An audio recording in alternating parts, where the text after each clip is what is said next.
Okay. I call this meeting to order at 6:35 p.m. I'm supposed to read something that I forgot to take out, so let me grab it. In accordance with an act relative to extending certain state of emergency accommodations signed by Governor Baker on July 16, 2022, which extended the suspension of certain provisions of the open meeting law, this meeting of the North Reading School Committee is being conducted with some remote participation. In addition to the in-person attendance of members of the public and the school committee, this meeting is also concurrently being presented through a Google Meet and by a live broadcast by NORCAM to allow the public and any school committee members who cannot participate or who cannot attend in person the opportunity to participate. So thank you and welcome, everybody. We are going to begin with public input. If anybody here has anything they would like to speak about. Seeing none, we move on to the student report. And we have Sophie Sakay, class of 2024. Hello. Hello. So for the notable academics, recently the scores for the PSATs taken earlier this year are going to be released on December 6th. The grades for quarter one recently closed on November 14th and report cards were released in PLUS portals. And the student council went to a leadership conference called NEMASC on November 15th. And the business club of the school, DECA, will be competing on December 15th. For upcoming fine arts, there's the Maskers Pippin, Saturday the 3rd, Sunday the 4th, Friday the 10th, and Saturday the 11th. Notorious recently qualified for the international level competition for a cappella and will be competing on February 4th in Troy, New York. It's a long ride. And the student artwork right now is on display at the Flint Memorial Library. For athletics, winter sports tryouts are this week. They were held today and all throughout the week they'll be going on. This Friday, the football team will be playing at Gillette, and the kickoff is at 4:30 with the cheer team and band both performing during halftime.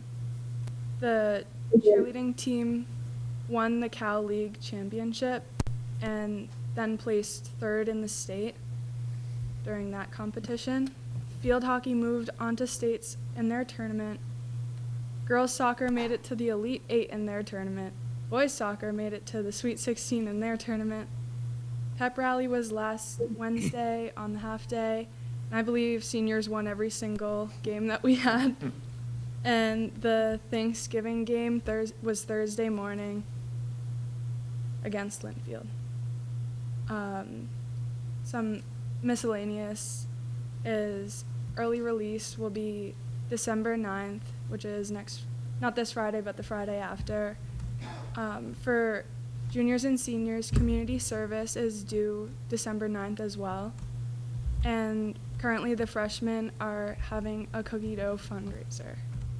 And for work I've been doing recently is for my AP Modern History class, I've been studying gunpowder empires that emerged from 1450 to 1750, and to display the knowledge I learned, I created a poster displaying an anatomical view of the aspects of their society, what plagued them and what caused them to thrive, and that's on display next to Mr. Pinsopoulos' room. It's on this floor.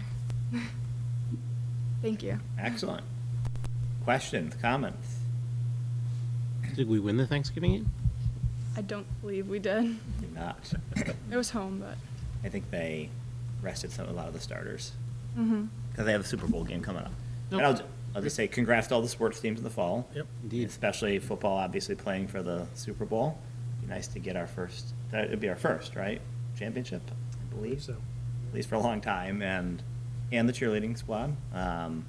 One quick question on PSATs. How many? I'm just curious because things have changed since I was a student. How many PSATs do students usually take? Do you know? I've taken 2, and I think I'm not going to take any more. Okay. I think it's usually 1 or 2 that they take, and then they move on to SATs. Okay. And when you take PSATs as sophomores or juniors? Yeah, you can take it sophomore and junior year. Okay.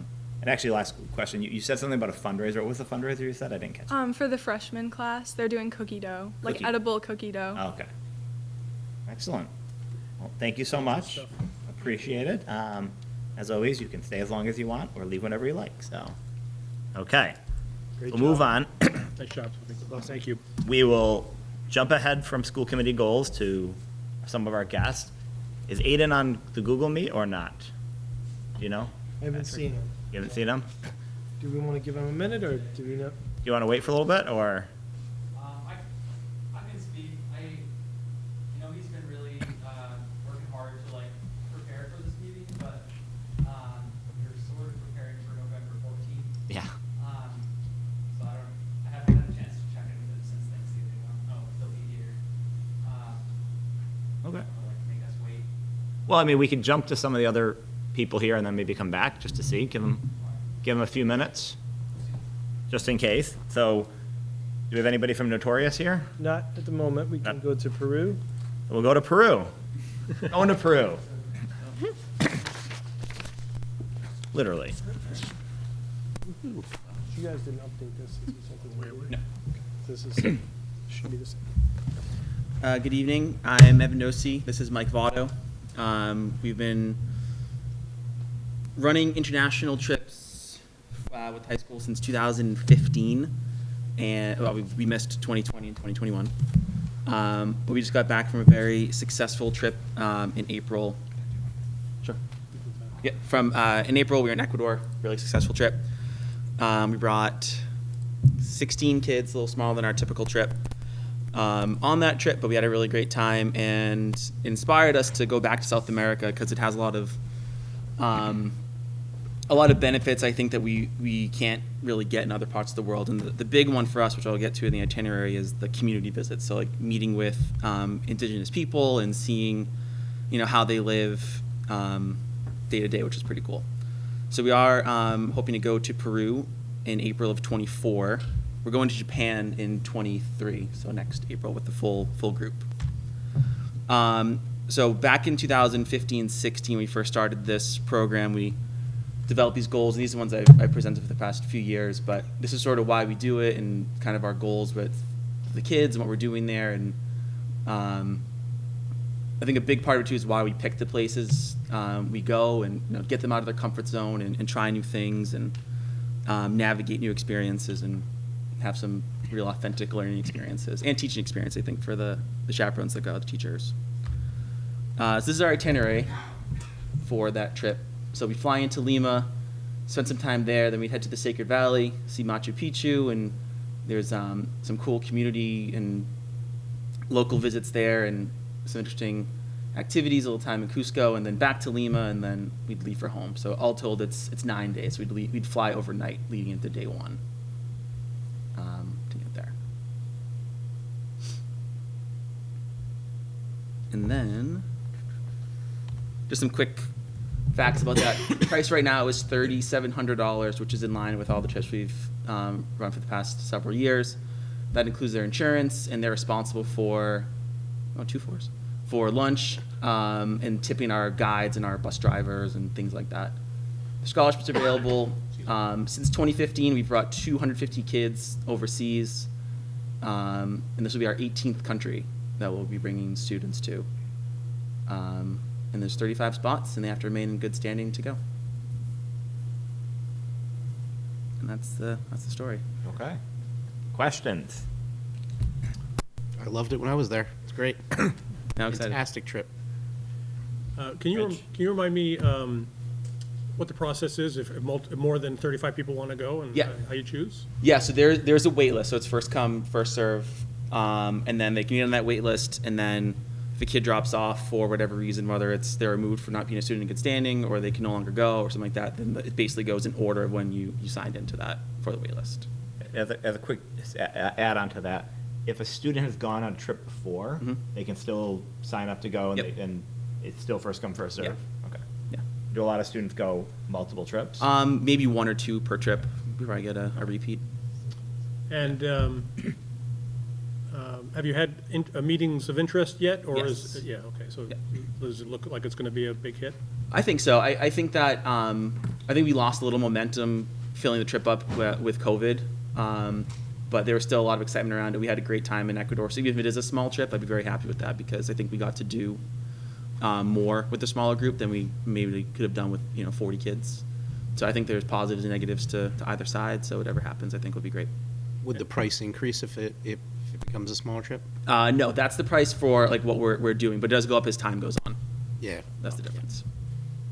My last question is, I'm always interested in making sure that no one's left behind because they can't afford. Do you talk about the scholarships in these preliminary meetings? And are they tied to the free and reduced lunch applications, Dr. Daly, Mr. Connolly?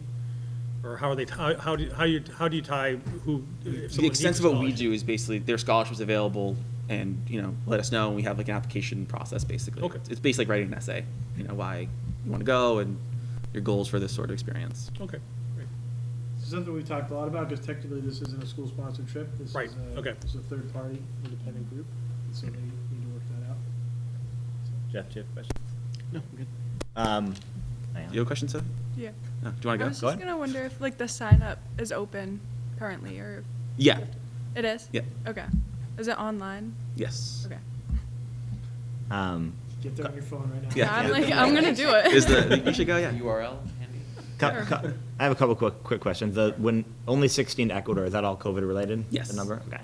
And then how are locations chosen? Just wherever you guys want to go, or is it? I mean, that should be a component of it. Yeah, that's to a be big honest piece with of you, it, but also it's like we're going to get like the best experience for the kind of, educational experience we want the kids to have. And Yeah. I think that the kids always actually, are we going to go to Rome? Are we going to go to Paris? And we usually tell them no, because I think this is they can go Yeah. there. This is not the kind of thing that they're going to like, oh, let's go to Peru for spring break. So I think this is, a better way for us to get them out of that kind of bubble. And then the only other logistical thing, I mean, I know you guys will help with passports if you need, but is Peru part of the visa waiver program, or do you have to get a visa as well? Yeah, there's no visa. Okay. You do have to get shots, though. Yeah. Okay.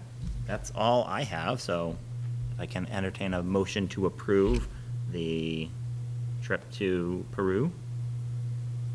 I move to approve the international travel trip for Peru in 2024. Second. A second. Great. All those in favor? Aye. Opposed? Passes 4-0. Thank you Thank very you. much, gentlemen. Thank you. Thanks, guys. Enjoy. It's great. Great. And then we have a trip to Spain as well. A similar, Want to do the Spain trip now, and then yep. COVID's over, let's go. Do they need chaperones? yes, We've really, over the last couple of years, we've spent a lot of time, Mr. LaPret, myself, and our world languages coordinator, who is new this year, Azana. And so we've talked a lot about trying to expand not only the travel to, which is what we just saw, which is sort of more student choice driven. This one is, you're going to hear is more about immersion. This is more about language immersion. We've done trips to, I don't want to steal your thunder, but to Quebec and to other places. So this is similar, but a little bit different. So, Yeah, Thank you. thank you. Good evening, everyone. Yeah, my name, as he says, is Ana Llamas Floresquero, and I'm the World Languages coordinator for middle school and high school. And of course, I've been inspired with all the trips around the school, and I feel like we were missing that component of offering to our students like a language immersion trip. We've been doing Quebec for a few years now, and I know Spanish was a trip that we did like years ago, before I even started working here.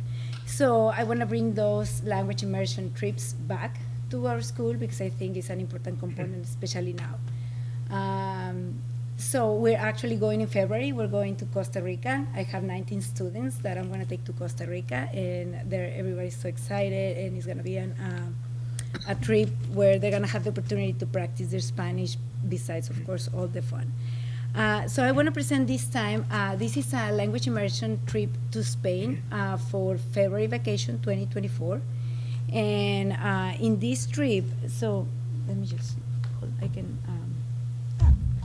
So this trip itinerary, you can see, is spending about like 4 days in Madrid, 4 days in Seville, and all the activities are designed to immerse the students in the culture, to practice the language.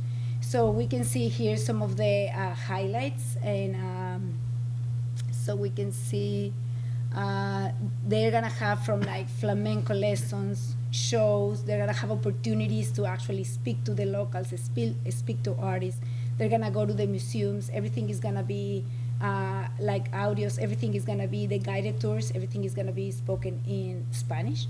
To them, they're gonna have the opportunity to have, for example, a local home dinner. So they're gonna be divided in small groups, and they're gonna in Madrid. They're gonna actually go to the houses of people and have like this experience of just talking to them and sharing all the experiences, everything in Spanish. They're gonna have also a day to spend in a school in Madrid. So we're gonna take them, they're gonna have the opportunity to be with the students, be in classes, have lunch in the cafeteria with them, play sports or a social activity afterwards. They're gonna have also like the traditional tapas night, and all these, of course, and all the sightseeing that, of course, brings a lot of the culture from Spain, and so in this case, Madrid and Seville. So some of the activities, so the takeouts of these immersion trips is, of course, I want the students, we would love the students to grow and deepen and expand their Spanish language skills, but also their cultural experiences. And definitely immersion is the most certain way to truly learn a language. These trips allows students to become more connected with other countries and to speak other languages. This trip will for sure prepare students to become stronger Spanish speakers, and students will not just learn a language, but also live a culture. So this is a 9-day trip, well, if you want. So these are the highlights day by day, and probably what I just said doesn't really do, probably not even close to what all like this trip has prepared for the students, from like going to where Miguel de Cervantes lived, so just to kind of like share experiences with in that famous street, or going to Patios de Córdoba. So there's many activities and places that they that we're planning for the students to have in this trip. I don't know if you have questions so far. Questions? Rich, you're always good for a question. So did you have a slide on the costs? Yes, yes, I do have it here, sorry. So this is the cost. So it's $4,299, and then we have so the program fee, the early registration discount, we can surcharge, et cetera, and that's the price, of course, like if we get like an early discount. So these are the trips run by ACIS. They organize everything. So yeah, so we've been actually all the trips to Quebec and all the trips that we've done in the World Languages Department have been run by ACIS. This educational travel company have been there like for years and years, and we trust them with our students, and they have always provided with amazing trips and experiences for over the years. Diana? 2 questions. Yes. Is the Quebec trip still happening, or has this replaced that? No, so the idea is like every other year. So every other year they do Quebec, and every other year we're gonna present a Spanish language immersion trip. Okay. So we're gonna be kind of like switching years. And then- This year is the only year that we're both, sorry, both gonna, because the Costa Rica trip was supposed to happen last year. Because of COVID, it got delayed. So this year we're both traveling. They just came back actually from Quebec like a couple weeks ago. Oh, gotcha. And they had an amazing time, yes. And then do you have to be at a certain level in terms of Spanish? Well, actually, this trip is open to all the students that want to deepen their knowledge. So I truly believe that this is as helpful and as beneficial for students that are really good in the language, and then maybe they're in the upper classes, Spanish 5, Spanish 4, But I believe that a trip like this is also beneficial for students that are really interested in learning the language and the culture that are maybe like in Spanish 1 or Spanish 2 or Spanish 3. Which is high school. Yeah, high school, yes. Yeah. I think, I don't really have any questions. The only thing I would just say, generally speaking about Spanish, I think we've done a lot to try to, get it into the 6th grade and 7th grade. I'll just say with a 6th and an 8th grader, they absolutely love the teachers that are in the middle school, and so I just want to applaud the language program overall, because Oh, thank I you. hear from a lot of the students that are, in 6th and 7th grade, that they, their favorite class, honestly, is Spanish, from a lot of my son and a lot of his friends, so I think it's been really good that we've been able to offer it early, and so, but the teachers have been excellent from what I've heard, so. Yeah, they are. I think all the teachers, middle school and high school, work really hard to trying to make the best out of the program and to give the students, world languages, I think is such an important piece right now in this world that we just want students to learn the language, to love the language, and to apply the language, yeah. Excellent. Okay. If there's nothing else, then I'll entertain a motion to approve the immersion trip to Spain in 2024. Move to approve the immersion trip to Spain in 2024. I'll second. Okay, we got a motion and a second. All those in favor? Aye. Opposed? Passes 4-0. Thank you very much. Thank you so Enjoy. much for your time. Thank you. Okay. So she did say that the chaperones need to be fluent, so I'm brushing up, because this is a trip I might Yes. love to Yeah. Yeah? We are actually taking Patrick, so he has like a year and a half. There we go. idea. Gonna really. Okay, going back to Model UN. I had lots of questions ready to grill Aiden, but I'll have to grill you instead then. I will do my best. I know what's happening, but Aiden's been doing kind of all the hard work, so, Yep. It's all right. Do you have any visuals, Justin, or just? Yep. I just have that letter, which is really not a great visual. Okay. Yep. No, it's Alright. fine. We have it. Yep. We have the basics of it. Yeah, I guess this is, I want to say, the 11th year that North Reading's gone through with the Model UN trip. This is an opportunity, it's run by Harvard, and it's an opportunity for the kids to engage on like international social issues. So Harvard will give us a country, and all the kids in our school will represent that country and their viewpoint, and they'll have to kind of make some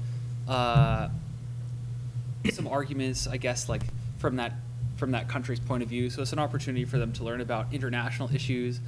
The trip this year is going to be January 26th through the 29th. So that's a Thursday through a Sunday. So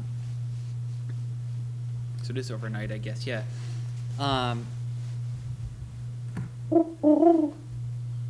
And ultimately, over the course of that time, they'll have an opportunity to be a part of multiple different committees, interact with different issues, different countries, and this is an international event. They'll meet kids from other schools from around the country. They'll meet kids from other schools in from other countries. So it's a cool opportunity for them, and I really think it builds our community's ability to just handle diversity and to handle perspectives and viewpoints that differ from what folks have grown up with here. Great. Okay. So, sorry. Oh yeah, Questions? that's my spiel, but y'all can ask me questions. I have some answers, hopefully. Sure. Go ahead. Questions, anyone? Do we know what country we've been assigned? We have not been assigned a country yet. I've asked Harvard to give us a country that is not from Europe or America. So trying to get some exposure to viewpoints outside of Oh, that's great. maybe what the kids are accustomed to. But we won't know until, I think, mid-December. Maybe we'll find out. Cool. So I think I love the idea of having to put yourself in the shoes of another country and come up with try to represent their point of view. I'm curious, I don't know if you how much you've participated in this before, but how they handle, and, right now, there's a rather prominent dispute going on dispute, to say the least, going on in Europe, but obviously every year there's conflicts around the globe and how they handle those situations, and do they try to stay away from the countries that are deeply involved, or they dive right in, or? I don't have a lot of like personal experience. From what I've been able to garner, I would expect that they kind of dive into that sort of thing. They might steer away from like totally concurrent, like, Not sure someone's events. gonna play right. Yeah, like- But certainly, a lot of the topics that come up are very recent. We're talking about like women's rights. We're talking about immigration issues. Those are very prominent in our society, and That's great. I think the points that come up in those committees with the students, they do address current issues to some extent. Yep. Awesome.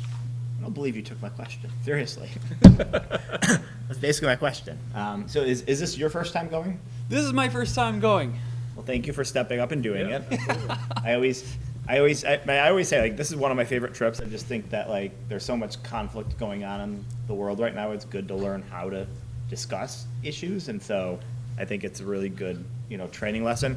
I mean, my question was similar to Rich's, but slightly different in that, like, I'm just curious with something like war in Ukraine. Like, if you get assigned, are you supposed to act like you think the country would, or how you think the country should act?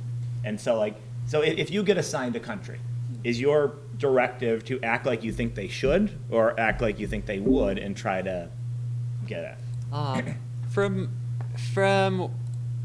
what the kids have told me about the process, I think that's a little bit ambiguous, actually. Yeah. So there is sort of this like overarching idea. You want to try to like analyze the situation from the point of view of your country, but I think the kids have some space to take their own values and their own opinions into that discussion. And I think, like,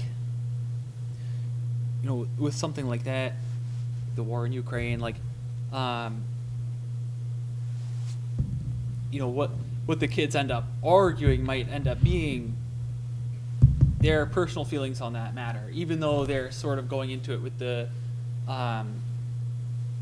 context of like this other country that they're representing.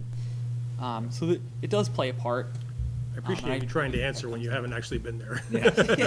But I think. Yeah, I don't know if the directives said like what they should do, and then yeah. it is. I think they said 12 students. Is that smaller than normal, than typical, or do you know? I can't remember. No, that is. Are we that only is allowed a what certain we number? have been allowed Okay. in the past. Yeah.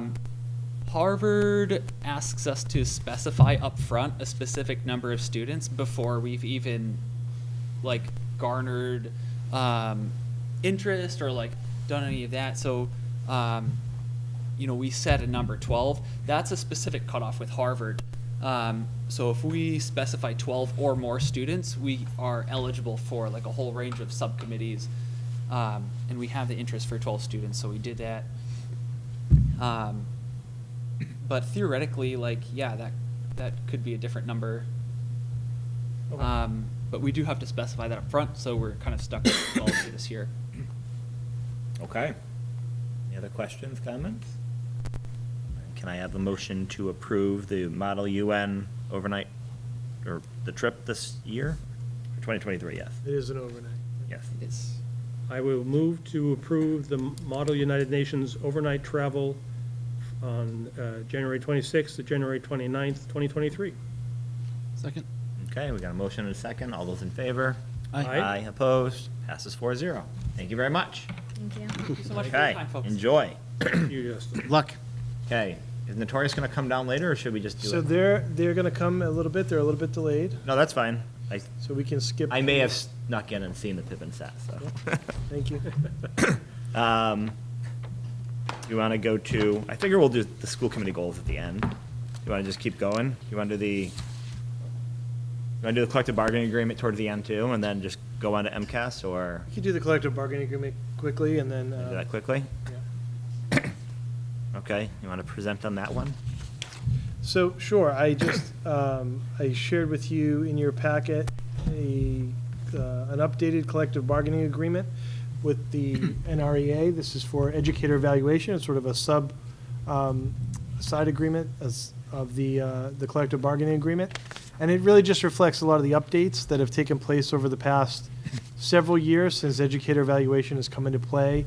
The system has changed at the state level. We've adopted a lot of these changes sort of informally, and we just wanted to fully update this and get it into writing. Mostly for the fact that when we did ever need to, go back and reference something from this document, it was from like 2016 or so. So, but we had a full agreement. It was ratified by the NREA, and it's now just awaiting the school committee approval. Okay. I have a bunch of nerdy changes that I won't make, but Yeah. I will say overall, a lot of the definitions need to be capitalized throughout. Next time we do this, like educator, things like that, should be, if they're a defined term, they should be capitalized throughout. Okay. But the key one, for the parties definition, it just says the committee as the party. I think we at least need to specify in the definition of the parties, the North Reading School Committee. Okay. It might have been that the definition was taken out in an earlier section, but at least the party section should specify the North Reading School Committee. Yeah, that's never been changed since it was first adopted. Okay. But I think that's, again, This was based on yeah. model language from the Yeah. Department of Ed, so, yeah. That's the only big thing. And then the only other question I had was, it says basically a 2-year, unless the educator determines that, they'd be benefit from more, from a 1 year. Again, if the NREA's been fine with, there's a provision that says 1 year self-directed growth plan will also remain an option for those educators with PTS who have an overall rating of proficient or exemplary, but who the evaluator determines would benefit from more frequent check-ins and feedback. Yes. If they're okay with it, I just worry about that being a little bit vague where, I don't know. I mean, it says like, once you get to a certain goal, it's every 2 years. Mhm. But if you hit that goal and the evaluator says, well, I think it should be 1 year, it can just be 1 year. That was my only, So what that is, so in the old system, there was a whole metric, there was a metric for a 1 year self-directed plan. That was based entirely on test scores and district determined measures was the buzzword at the time. That has been phased out of the language.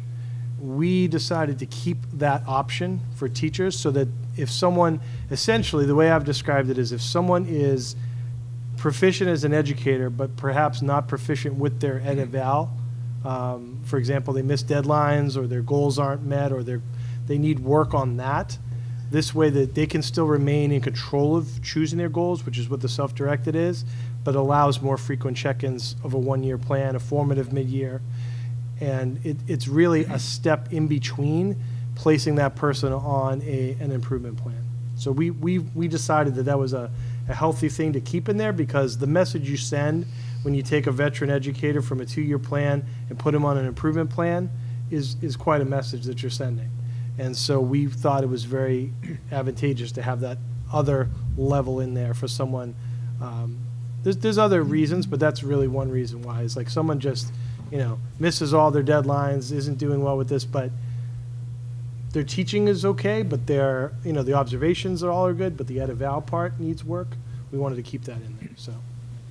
I could just see there being some pushback in certain situations with that language, but. No, it's a huge advantage to the teachers, honestly. Okay. Because it gives them that, because it's not placing someone in that situation on an improvement plan. As someone who's always late getting their self-evaluation in, I can tell you that would be very valuable. Anybody else have any comments on the changes? Okay, then we have a motion to approve. I move to approve the NREA Educator Evaluation Collective Bargaining Agreement. I'll second. Okay, we have a motion and a second. All those in favor? Aye. Aye. Opposed?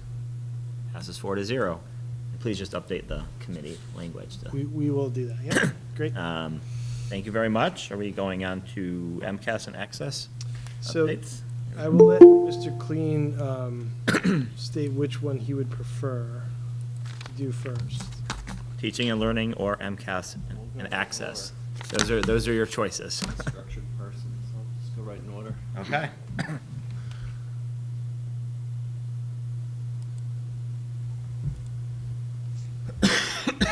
Excuse me. Oh,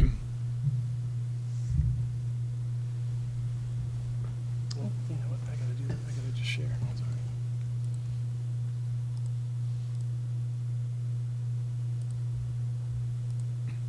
There you go. Mr. Clean, are there a lot of slides? No? Okay, I was just gonna say, I might go up there. if there are. I mean, you might want to, I mean, for visual, you probably. Yeah, I might sneak up there just to be able to see this, because I don't think this was in the packet, so I wanted to see it. This is just a quick overview of our, the district results from our 22 MCAS administration. Just a reminder as we start to look at this data, just because the past few years have been a little bit out of norm for the state and accountability. If we go back to 2019, that was the last year that we had the full test administration. In 2020, there were no MCAS tests administered. 21, 22, we returned to school in that hybrid cohort for a period of time before we had full in-person return. And then even for grades 3 to 8 in the spring of 2021, they only administered about half of the test questions, and then still did the full test for grade 10 for the graduation requirement. And then last spring in 22, they went back to the old format. So the students had all sessions. I have it. I got it. So this kind of will create a new opportunity of a baseline for us to be able to look at as we start to compare MCAS from year to year again. I'll go over in a little bit more of the specific numbers in the data, but just the quick notes from what we were able to take away. Both Dr. Daly and myself had the opportunity to meet with the building administrators and data leaders or curriculum leaders from their school to review some of their data findings. The bottom line is that our schools continue to perform very, very well. They did not give a district accountability report, so I did an average of the 5 schools which gave us that 89 percentile.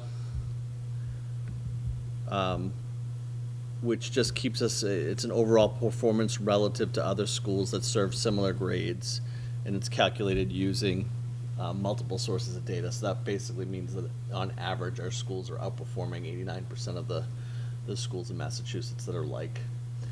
When you dig into it a little bit further, you can go ahead and look, and things that just jump out to celebrate would be the grade 5 scores, meets and exceeds expectations. That's a big percentile that we look at. It reports how many of our students are meeting or exceeding the grade level expectations. In grade 5 district-wide, we were in the top 10 in all tested subject areas. That's math, science, and ELA, which is pretty impressive. The North Reading Middle School, as well with their growth in their individual school, I think it was the 83rd percentile for school accountability, but their 8th grade ELA results really jumped out when you looked at their school results as well, to see that they had a top 10 finish as compared to the middle schools. North Reading High School continues to do very, very well with a 98% graduation rate. Data that I was able to pull, I did miss that building meeting with Mr. LaPrette and his curriculum leaders, but one of the interesting things that I took away from the high school data was the amount of work in the subgroups. So when we get our data, we get all students, then we break down to different students. And so you would see in ELA and math, the high needs group, right next to ELA and math, you see the -7 and the -5. That's the average decline in the composite score for all students. But then you look in some of our subgroups, which are high needs, you would see only went down by 4. I can't see if that's, Jeff, can you see, is that comments, is that a question? No, raised? no, there is one person who's not muted on. Okay, thank you. And then students in our groups with students with disabilities and their performance on the 22 MCAS was absolutely fantastic, which means the work that they're doing in their special education programs and their attention to the student level data for the students who may need support or may be at greater risk outperformed on average when we talk about the unfinished learning or learning loss to all students.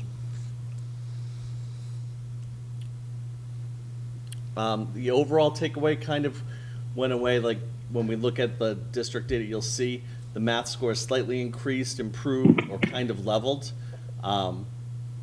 which just kind of tells the story that the learning loss is kind of slowing down. We still have room to grow to get back to where we were in 2019, but it didn't experience any greater loss in the second year.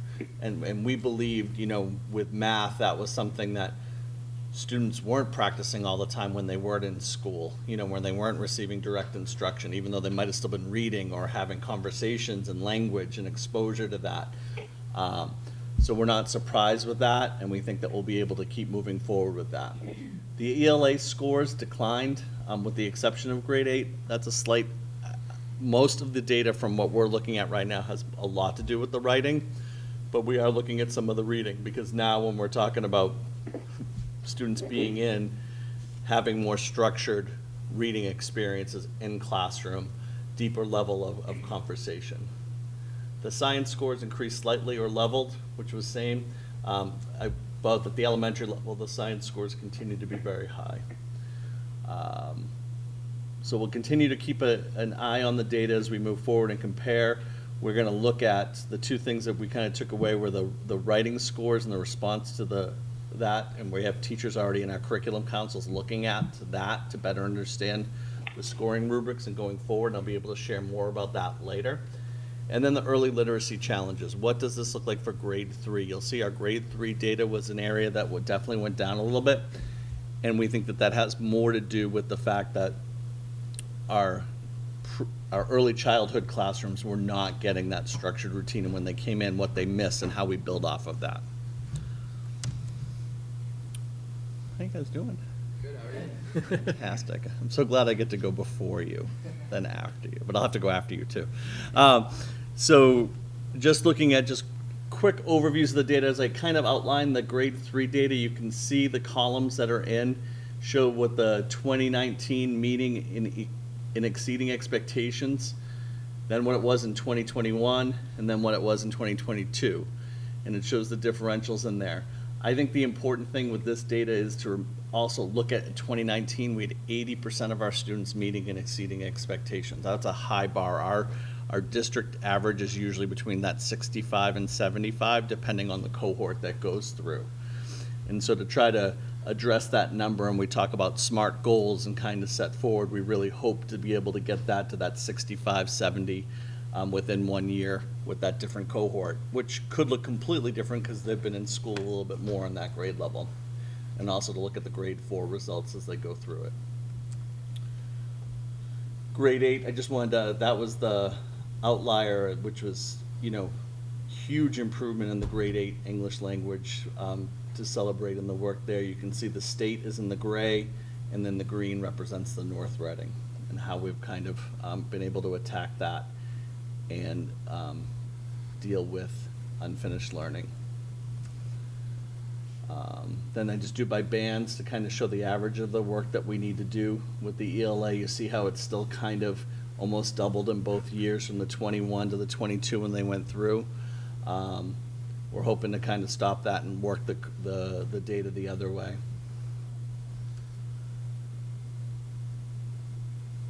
Shows that this is what the data from the state kind of came from the writing, was the number of people who are getting zeros on writing examples, which means in the comprehension part that they really missed the question altogether. It just wasn't the written response part. So going back into the text and finding the correct answer and then being able to go through there. So it's not, and that obviously would have a huge impact on the writing.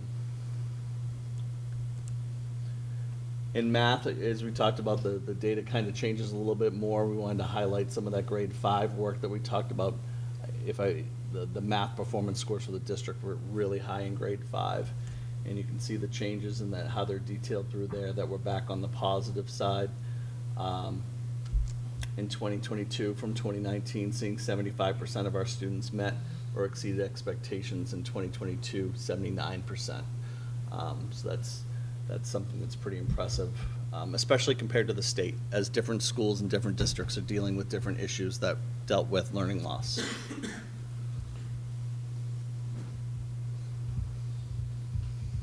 And if we look at the change, I like this one from the 19 to the 22, just to see where we are compared to the state on each one. I thought that was a good story in our math from grades 6 to 10 to see, at the state level, they're still minus 10%. We're at minus 17 for that group, but same thing as we did with the grade 3 ELA. Look at that, 82% in 2019. That's a high level for that one. And then once you go back down to 11 and 0, grades 7, 8, and 10, that data changes quite favorably for the district. Our science scores continue to do very well. The baseline for the grade 10, it's the next generation, it's the revised assessment, so it's kind of like a new baseline for us and as we go forward. The access testing summary, I would have completely forgot to give the update on that, except it was on the title for the school committee agenda, which it's just as important. It's for our students who are learning English language. So in our district, we have 14 students who have qualified for English language services. Data for that would show of the 14 students that were tested in 22, 11 achieved their target progress that is designed by the state and by the assessment.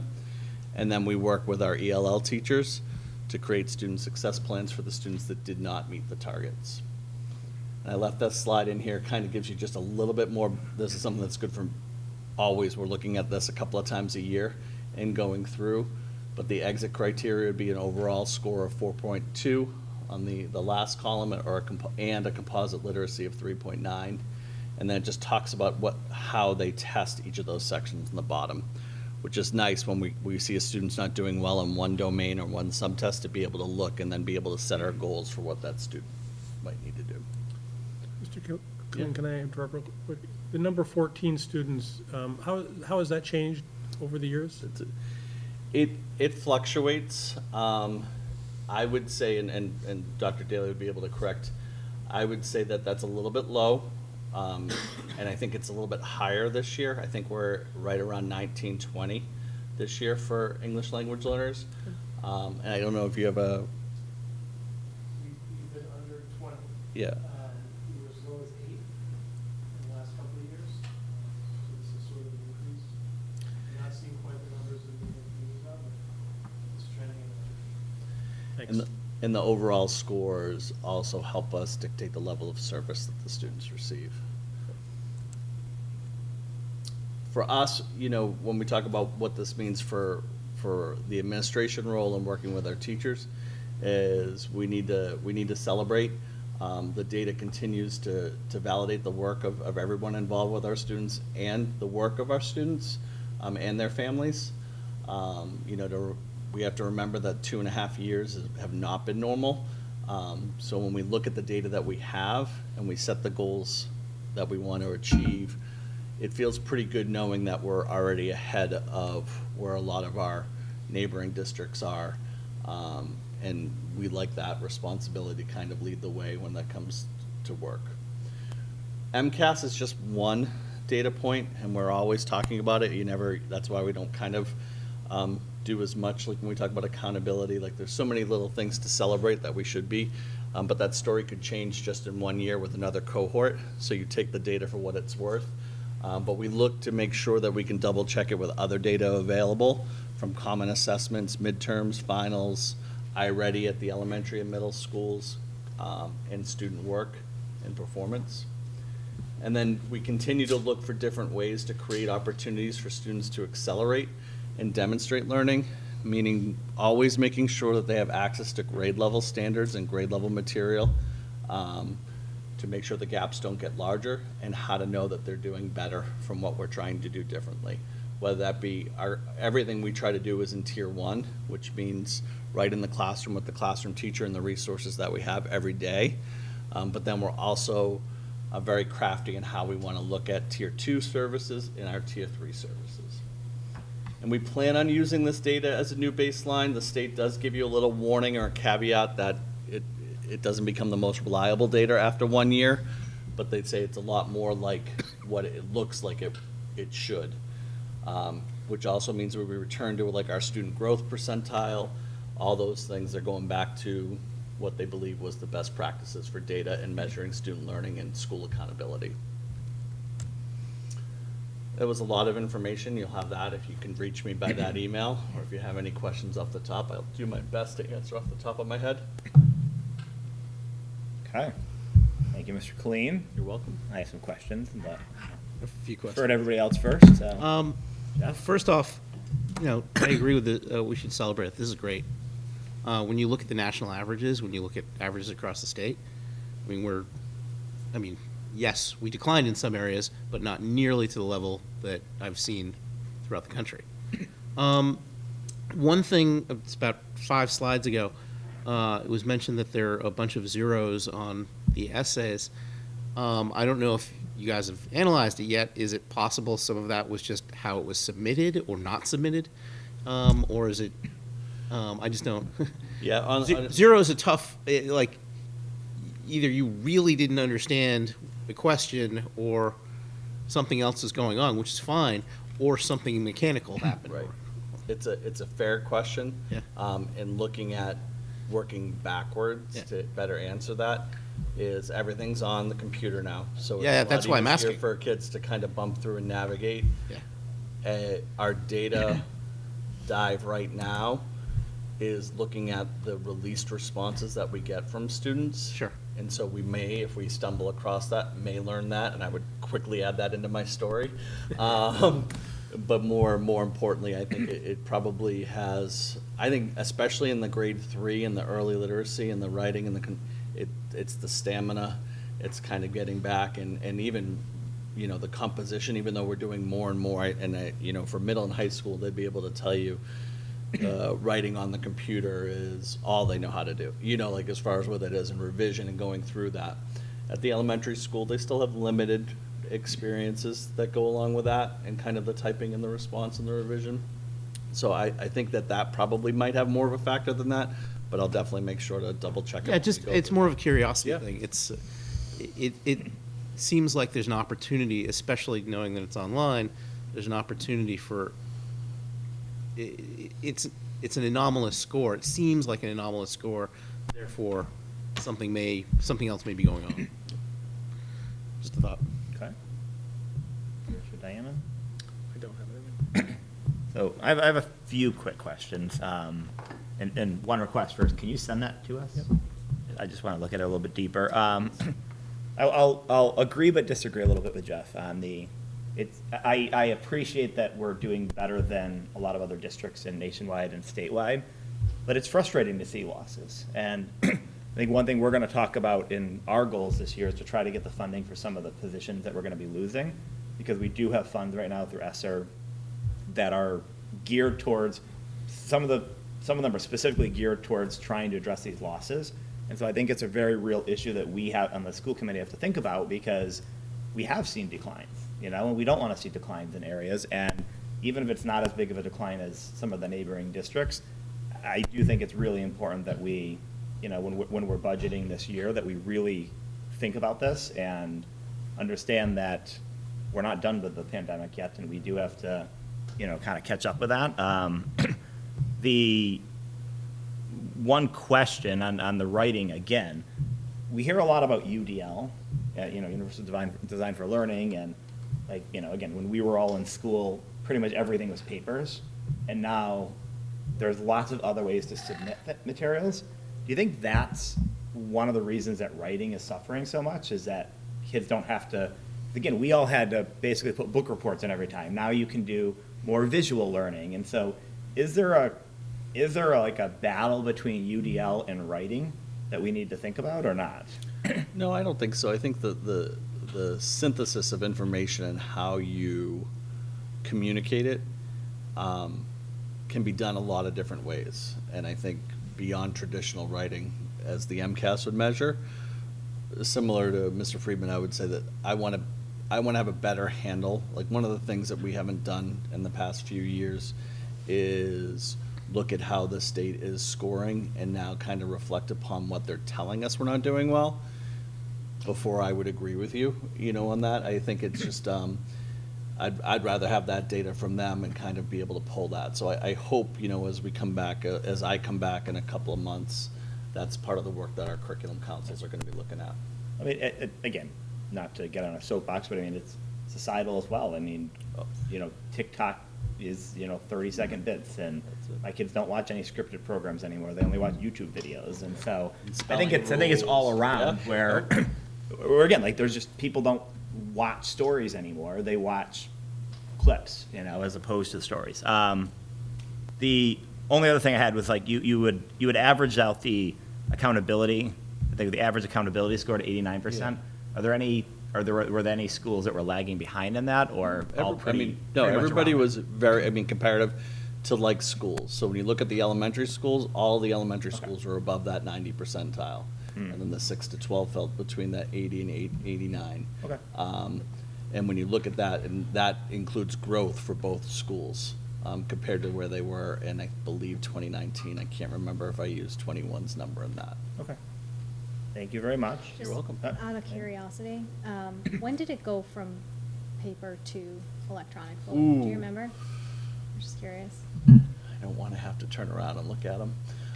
This would probably be the 4th year. Is that right? Here.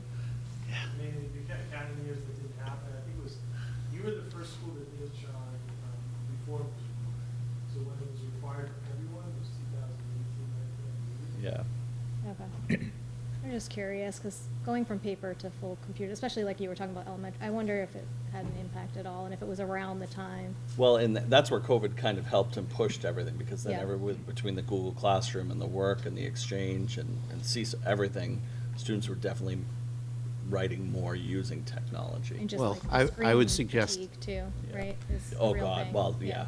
I think the stamina was a big one for Yeah. grade 3. Yeah. I would suggest they were using speech to text more Yeah, I don't frequently. know. I don't think there are full controls on whether they're actually doing the typing. We can't use that unless it's an accommodation. I'm just curious, thank you. Yeah. Well, and, I mean, the other thing is, for third graders in spring of 2022, they've had a device in their hand for a grand total of, 3 years. has it been 3 years? Well, since the Since- pandemic, we went 1-to-1 immediately. So 2 years. 2 years, yeah. So I don't know, that doesn't, I don't know if that's a long, it doesn't seem like a long time for, there's a lot mixed up there. And I will say, like, with iReady and our diagnostics, the writing is not Right. part of that assessment. So when we're going through and we're toggling between text or toggling between a text and a video to make a comparison and contrast, and once we get through some of those writing samples, we'll be able to be a little bit more concrete on where we think that we might have struggled the most. Yeah, and I think we all appreciate that, numbers are just one way to assess, and, Yeah. we don't take it too seriously, but again, I always look at it as how can we, how does our role impact this? And, looking at roles that are being funded by one-time funds, things like that, maybe I'm a pessimist, maybe I look at things as glass half full sometimes, but, I think we need to continue to be vigilant on those, in those areas as well, so. I couldn't agree more, and in the next section, we'll talk about different things Yep. that we've done to offer students to try to address learning loss, and I can tell you all about how we want to spend budget for more people. Thank you very much, Mr. Colleen. Thank you. We're now on to the notorious section of the school committee agenda, so. I'm just going to log out. I think our,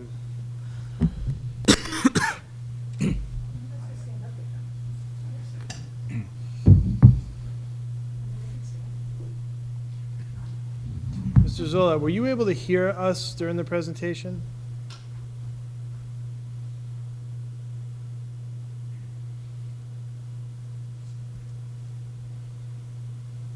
You might not be able to. You didn't have a visual, correct? Come on up. We're all auditory. Thank you guys for having us tonight. Sorry about being late. We got a little show Pippin going on. That's why I'm dressed like this. I wouldn't usually wear purple pants. It's not my color. So I'll say it because I've seen you guys. So I know, right? It is It's your not. color, It's your color. It's not mine. It's yours. Looks good on you, though. I've been here so many times, but I'll just introduce myself for the record. I'm Mason Murray. I am 17 years old. I'm a senior, and I'm the external affairs manager of Notorious. And I'll get on with it. I just kind of wanted to run a couple ideas across through ICHSA Internationals and Notorious and what our sort of big trip event is. So, I mean, we've got a lot of big things for the school this year. Of course, the Super Bowl coming up this week, which is really exciting. But another exciting thing is actually Notorious making it back into internationals. That's what we competed in last year and placed third in New York. And funny enough, our first round is going to be in New York, but not big, bright New York City. Albany, or more specifically, Troy. I don't know if you guys know where that is. I didn't, but Be careful. I'm sorry if anyone's from Troy. You are going against what my alma mater, South Glens Falls, is where I actually went I'm to sorry, high school, Mr. so. Buckley. Troy is awesome. Can we get the head of again? I'm from north of there. So yeah, we got back into internationals. We sent our submission video way back in October, and we finally got word on it. I can't tell you guys the set right now. I'm sorry. Sooner or later you'll hear it. But it will take place on Saturday, February 4th. And what we were wondering is if we could borrow the van and head left, right, I don't know, one of the directions, I'm losing it, west to Troy. Sorry about the school presentation, I know it was just about testing. More worried about your bachelor of school experience. It wasn't the batch, no. If we head west to Troy on Saturday, February 4th, and we would compete in Troy, and then we were looking if we could stay the night and then head back on Sunday, and I just kind of wanted to run that through with you guys. I don't have a visual other than myself and these lovely 3 other people with me. So, yeah, I don't know if there's anything else. Ms. Kane, what do you think? How much? She's shocked that I said all this stuff. Yeah. Yeah. Okay. Questions? Well, how much? First question is, has the van request been run up the poll at all? It has? Okay. Okay. You guys are okay with it? I'm okay with it.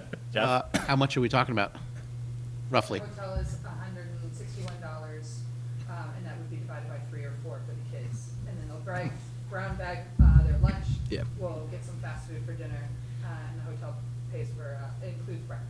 It's a Hilton, by the way. I don't know if that changes anything. Troy is cheap, though, so. I would say Comfortable recommend living. taking a right when you get to Albany to get to Troy. Yeah. Just You went to school up there. I did. I'm from north of Albany, by the way, so. yeah, I went to yeah. Saratoga. Yeah. You're taking a right at So Albany. under $75 is what we think. Great. No, that's great. Okay. Other questions? I have a couple quick questions on the competition. So number one, is this public and private schools or just public schools? It's a mix. It can be Anybody can. yeah, and actually our middle school is competing in ICHSA as well, correct? Ours is. Oh, but a middle There school. is a. That was my other Sorry, question. I believe that I thought Middle that ours schools was can compete also. But we're going against the middle school actually. Funny enough, in Troy. So Yeah, I saw the Plattsburgh one. So yeah. And then are rankings kept, or are they just at the end of the year that you I mean, you place? it's kind of like if you looked at the NFL rankings every year after who won the Super Bowl, Yeah. they put them at first, second, and third, but it really doesn't mean anything to who you're placed up against. They're not really, it's just a randomized schedule. There is points though, and there's a national ranking, so once you get so many points as you go along, you become, I mean, not only ranked like he said, but like move up, so if you keep going to semifinals, then you get more points, and you keep going to finals, you get even more points, and then those things are sent out. Yeah. And does that help you to qualify the following year? I not? don't know that Okay. answer. I'm just I curious. don't think so. I think it's just a new year. Okay. Other questions on this? No, I was gonna say, I happened to be on Instagram, just to Shocker. show you. No just way. to show you how cool I am. When the account, what is the name of the account? Varsity Vocals. Yeah, the Varsity Vocals announced that, and I was eagerly scrolling through to see if you guys were on there. It just happened to be on there that night that they posted it, but I appreciate it. excited to see you guys were on it. So. Thank you. You'd be much cooler if you called it Insta. On the Insta. I was literally taunting my niece who goes to Southlands Falls, and I sent her the thing, said, we're gonna crush you guys. That's evil. Kind of uncle I am. Yeah, right. On brand, though, so. Yes, on brand. Well, we wish you luck. Can I have a motion to approve? I move that we vote to approve the notorious trip to the ICHSA quarterfinal round in Troy, New York in February 4th and 5th, Second. 2023. And as far as the van, if Mr. Connolly approves, we're good with that, so we'll delegate Van that and to all. Mr. Connolly. All those in favor? Aye. Opposed? Passes 4-0. Thank you very much. Good luck on that. Good luck in Pippin. Thank you, guys. We will see you. Thank you. Yes. Okay.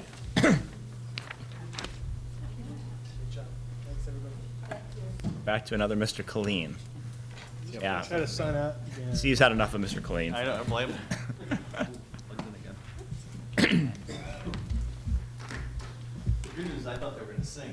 That's a little bit easier. Anybody else going to Pippin? I haven't, not yet. My show got moved. Yes. We should actually say for the record, because a couple parents have actually reached out suggesting that North Reading had actually put the Super Bowl against Pippin. We had nothing to do with when the Super Bowl was scheduled. Yeah. So, for the parents that reached out, just to. By the way, just did to you stay on guys the see the video of the kick, of the winning kick? record. No, I It did. was so awesome. Yeah, that's gonna be a memory. that was a good kick. Yeah. That was one of the classic in the stands video, and the Yeah. crowd was going nuts. It was Yeah. awesome. Turn that off. And an amazing kick. Yeah, I missed that time. I can't hear myself. Okay, back up for. So just to note internally, the agenda that I shared, everything's hyperlinked in there. So Oh, those okay. presentations you wanted are going to be in there. Your most recent one, though, Sean, was, Give us another 5 years, we'll get caught up. this is the same as that. Insta, Sorry up here, 'cause IG. When you're literally right underneath it, it's kind of hard to see. NRSC.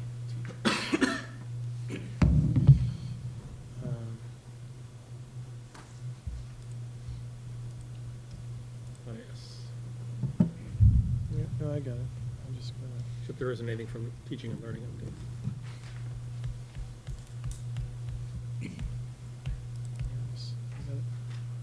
Jeff, I almost went to you. Is much closer to Troy. I looked at that too.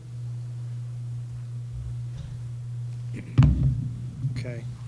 Just a couple of quick notes before he starts. I want to thank Mr. Clean for all his work. As he mentioned, we went to all the schools. It was quite an undertaking. We hadn't done it in a couple of years because MCAS has been sort of intermittent, we'll say. It's getting to be a little bit more useful as a data point, but the schools, the principals, and all of the teams, as Mr. Clean said, did a really great job. I think it's an interesting point about the UDL. One thing I'd like to say, just to be clear, is that we can always do more writing, but when students are given choices, it's not that they always, they don't always have the choice to do it however they want, right? So that within UDL, there's going to be times when writing is the outcome of the lesson, when they're still required to write. The biggest thing that I'll say is MCAS is resetting. They're resetting a baseline. They have different types of questions. They've gone back to some styles of questions that they did, they piloted in 1999 and 2000 and went away from for 20 years, and they're going back to them. So there's a bit of a learning curve. So some of the data is representative of like, this isn't the type of writing or the kinds of questions that we've had to answer in the past. I think they do a pretty good job of working out the technical glitches. I know what you're saying there. What they said in the state report was that there were a lot of blanks. Like students started, didn't enter. So, and that's what we're gonna look at too. And so hopefully, that's not a technical thing, but we do have a time to look at that and to see, they have some ways of troubleshooting whether it's a tech glitch or not. But I think it has more to do with the fact that these are styles of writing that need improvement. So we're hearing from the teachers, like, they're still doing good writing in their classes, but there's always room for improvement. And the last thing I wanted to say is just that, just to emphasize the scores, you know, our elementary schools, and you might have said this a little bit, I just want to say, out of thousands of elementary schools, right, 900 to 1,000 elementary schools, all of our 3 schools are in the top 40 in everything. And if the Batchelder School were to be accountable this year, they would have been number 1 in some of those areas. So that's, I mean, just to really sort of applaud some of our work. The middle school scored some of the best it's scored in the time that I've been here. They've gradually been improving every year. And so overall, just some really great achievement, but a lot of work needs to be done and a lot of supports need to keep meeting those schools. So, thank you. Can I just follow up? Is it also true that writing across the curriculum has increased over the years? I mean, it's you're not just writing in writing class anymore. Very much so. And we promote, and our leaders do an excellent job of planning department time, you know, literacy and history. Yep. Looking at science and being able to look at the responses there, you know, and try to be able to work with that. The beautiful thing in the elementary school is you kind of, until you get in the old, you own it all. Yeah. So you're flexing and you're counting that time as part of your literacy block, where 6 to 12, you have X amount of minutes for time on learning for your content. So now you're trying to be as efficient and as effective as possible. But the teachers are open to and wish they had more time to co-plan and share some of those ideas as they move forward. This was our interesting task, just trying to give you a quick update on where we are. So there's a couple of things that we're gonna fly through that you're gonna probably have some questions.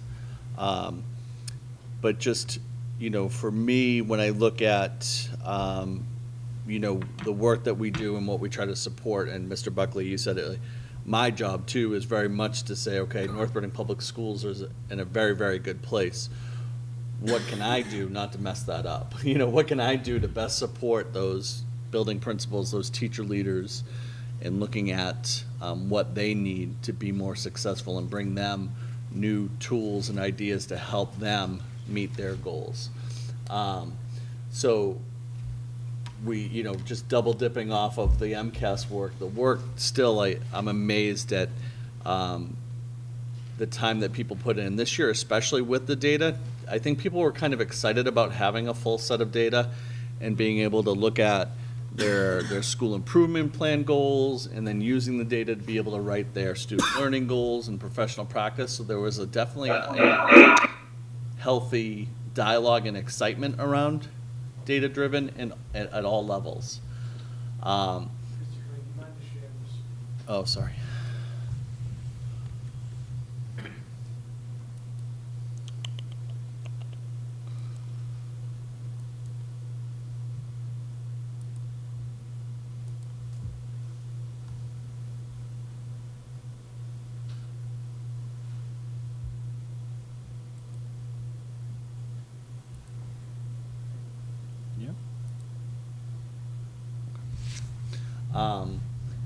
The amount of work that the administration and our school adjustment counselors and school psychologists and educators have invested to balance, especially coming back from COVID, the social emotional learning loss. You heard a lot last year from teachers that students struggled being students. They struggled in being in rooms with 20 other, you dealt with more behavioral or social conflict in classrooms than what we probably were used to prior to. And to be able to realize and recognize that for students to be able to be ready to learn, they need to be comfortable and prepared. And so we were able, I felt like we did a great job messaging, and I feel like our educators did a great job delivering that balance of our high expectations for student learning. at the best interest of each student. You almost, I mean, we always look at all students differently, but this really forced us to be a little bit more responsive to what students may have needed to be successful or to continue. So I'm really proud of that work. I'm proud of the district when we talk about the ESSER funds that were allocated, the amount of adjustment counselors that we increase at all 3 levels, and what the district is offering for our students and our teachers to be able to work with them and families to help our student population. It's, we're definitely fortunate in that area. I can't, you know, we saw some of our curriculum leaders here today who are taking on, you know, even more by coordinating trips and authentic opportunities for students to learn and grow. But the work that they've put in to try to understand business as usual doesn't exist anymore. So if you're not aware of where we are and what we need to move forward, to be able to do that. So they have been really helpful in working with us to drive the instructional goals in their department levels, at their school levels, district levels, and also helping us with professional development as we move forward. All right, one of the biggies that we've taken on that started last year, and I think I brought some of the ideas to you in the spring, is we are going through with a pilot for an elementary standard-based report card revision. So on Monday, December 5th, our parents and families and caregivers are going to receive a report card that they haven't seen before. That truly details the standards at each grade level, probably excessively right now at this point. Like we're still working on it to get comfortable, and we wanted feedback from parents as we move forward in going through it. But it has a high level of detail in going through. So a group of teacher leaders, volunteers, and administrators worked all last year to unpack the standards, take a look at what we wanted to put up as priority standards, have to address where they are instructed and when they're measured. So if it was in trimester 1, 2, or 3. A lot of good dialogue about performance indicators and messaging, and I'll talk to you a little bit about that because I think that'll be one of the biggest transitions for families. A lot of information has gone out to families to try to prepare them for this. I do have a funny feeling that on December 5th, when they open up that report card, they're going to be more like, oh, what is this? and kind of go back and have to go through that. The beautiful thing about that is that the report cards go home on Monday the 5th, and they have parent conferencing that week. So then everybody has the opportunity to kind of sit down with the teachers and go through that and make sure they understand where their student is. It's involved a lot of faculty collaboration, additional professional development, and family communication. And then the one step that we haven't been able to do yet will be right after that. The end of that next week or the beginning of the following week will be the surveys and feedback to see what families thought. Hopefully we'll get a better response rate to once they've experienced something than to prepare for it. Could I ask, jump in for a second on Yeah. this? What is the faculty response been to this? Because, I mean, I've seen what this looks like. I think there's a ton more data. Yeah. And I think that's great for me as a parent. How has it been on the teacher side in order to do that? Because I got to think there's a bit more work involved. It's really interesting that you say that. You know, they were the driving force in the change of the report card because it was so dated. I actually felt like it was still a pretty good tool to have conversations about teaching and learning. This is definitely more reflective of what the accountability for the consistency of what our students should be learning at each grade level. So the teachers they struggled with taking anything off or combining 2 standards together to try to make it one performance. And we went over it in September, and with all grade levels, they met by district. They had a chance to go over, come up with notes. Things seemed to be going. They knew that this is a draft and that it can change.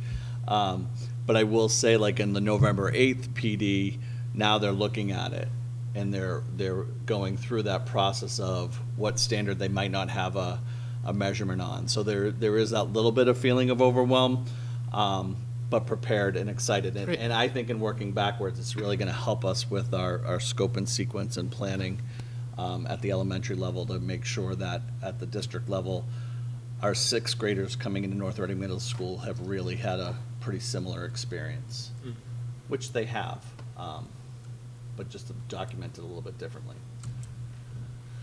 So here's what this is a grade 1 report card.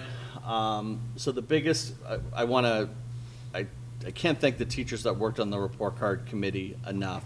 I have to give Chris Lindsay, our digital learning specialist at the Batchelder School, a lot of credit, who helped us come up with the tools. So we've gone from this being part of our student management system and all digital to now where you kind of went in and you worked on grades and content, to now you're going back to working on individual student cards. So like this is the manual task for the teachers is probably what has them the most stressed. All these little boxes that you see are drop downs where they have to go in and put in the marks. The stars, just in try 2 and try 3, we haven't assessed those at those times, but it won't be uncommon to see a try 1 star if it didn't come up, like especially in science, if it was something that came up in the scope and sequence that we're not delivering until January, we could not assess it before that. So that will kind of give you the not yet assessed. So the pro-social indicators are actually very similar to what the report card had been before, consistent, often, inconsistently. And you'll see that separate. That's always been separate part of the card, which is great. When we talk about standard-based reporting, we're not averaging behavior or homework, as far as what the student can do to the standard. The performance to the standard is in isolation in this report card. The one thing the teachers felt pretty strongly about, and I supported, was for each content area, there will be an effort grade. So if the teacher felt like, okay, the student's just not really applying or giving everything, they're gonna put that in as a plus, check, or minus to be able to communicate about their effort as related to that content area versus an overall effort grade. Because you have kids who love math, who kill math, that go through it, but then you get to a non-preferred task and you see the effort suffer, and you want to be able to communicate that. The performance indicators went to 3 instead of 4. We had a 4-3-2-1 system before. Now we have a meeting, progressing, and a beginning. And the important thing to remember is all of our grade level standards are end of the year grade level standards. They're what students are supposed to be able to do at the end of the school year. So in part of that, communicating to teachers and to families alike would be that it is most likely that most try 1 performance grades could be progressing, and that is perfectly fine, acceptable, and a great report of learning. And that teachers are worried about that and not being able to say, that they're meeting, or we had that question of should it be meeting or mastery, like as far as one of those performance expectations, and that's that 4th one that you might put in. Dr. Daly and I had a great conversation of, do we connect right to MCAS uses, exceeds, meets, partially meets, or not, and we like that because it was kind of clean in a detailed way, but I was more concerned that in 4th grade, now my report card says this, and now I get my MCAS results and it doesn't match up. And parents sometimes have a hard time with that too. So that's feedback we'll ask for parents after they get it. I think that we've shifted from, you're gonna get $5 for every A, something like that, like through there, which was a little bit more of a cultural shift. But we'll see if we get feedback on that. Can I ask you a question? Yeah. Like that example that you gave where everyone could, if everyone kind of sat in that progressing in the first trimester because, it's not that you're expected to know what you would at the end of the year. Right. How do you differentiate, like, my child is really strong in math versus ELA? You could see that with a 2 or a 3 if it's, if they're, say they are lumped into progressing. Yeah. Like, where do you get, is there somewhere else where you get that? You're gonna get it because the number of standards that you're now getting Underneath are it. gonna be so detailed. So you'll see if I was beginning in 3 or 4 standards in ELA, that's my area that I need to work in. Yeah. Versus math if I'm progressing. And then I think that the harder part will be in try 2, when some of our students go through and start to become more successful with the standards. And then the conversations about how the time is being allocated to take that standard even deeper, staying within grade level content, even though it might be at a higher level, or reallocating some of that time to some of the content that they're not as proficient with. But that's a great question, because that's the other thing is, what if the student is meeting the grade level standard. I'm like, well, don't lie, and, I mean, they're meeting the grade level standard. Now the question we ask ourselves is, what are we gonna do to make sure that that student is still growing and staying ahead of where they are? Because those are the students who end up in that exceeds expectations on MCAS, and we go that, we don't wanna stunt that growth. And then you start to look at, you know, this is a little bit, so this is just a section of math for grade 3 in a card. So you see all the standards. The teachers got it down to 18 identified end of the year standards that they'll use. They won't be measured in all. This is just dummied up with scores in there, so it won't be uncommon. I think in geometry it's a perfect example because it's usually a later unit in the curriculum that you might see not assessed in that. Your child may be able to do that, you know, they just haven't been assessed in it yet. And then use of the content standards. This is where we're gonna struggle when it comes down to, like, on how many of these wanna go. The general rule was that it should only be non-assessed for one of the trimesters.